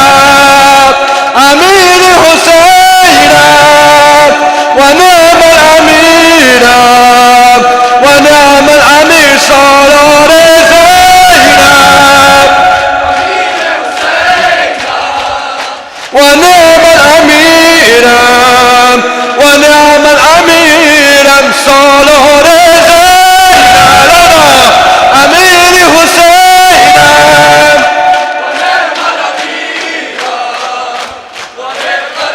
سالار زینب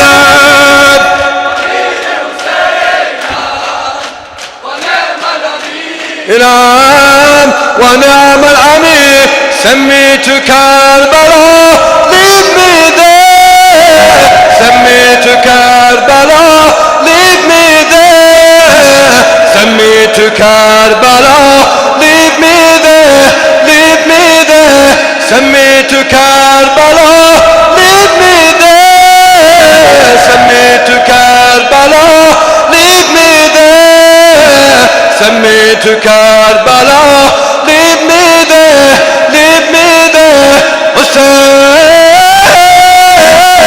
حسين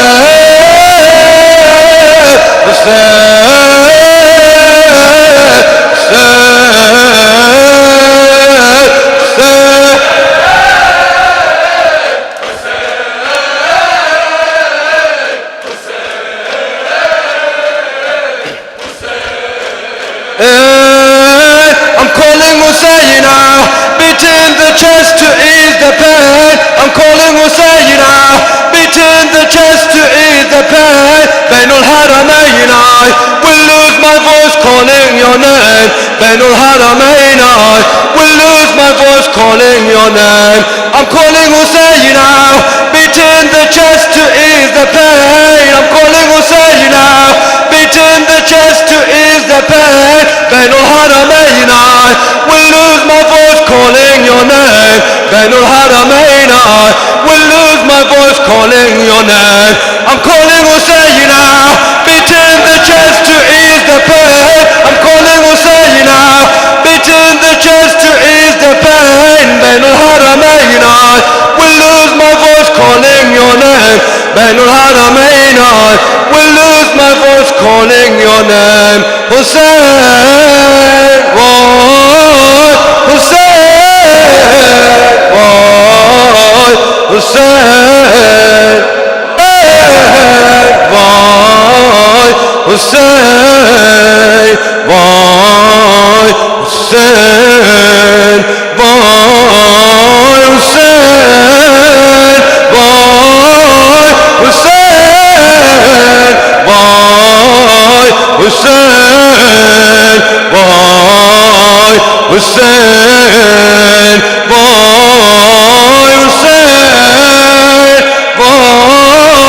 Hussein, why, Hussein, why, Hussein, why, Karbala, Mawla, Mawla, Mawla, Mawla, Mawla, Tasano, Zahra, Zahra, Zahra, Zahra, Zahra, Martyred, martyred, martyred, martyred, martyred, martyred, martyred, martyred, martyred, Hussein, boy, Hussein, boy, Hussein, boy, Hussein, boy, Hussein,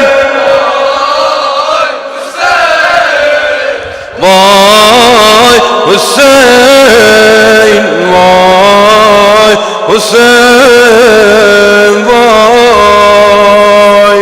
Sallallahu ala Muhammad wa ali Muhammad. We'll conclude the program early inshallah tonight as we have another program. Inshallah we'll see you all over there inshallah 4 at 12 o'clock as planned. Inshallah may Allah accept all your azaa. Sallallahu ala Muhammad wa ali Muhammad.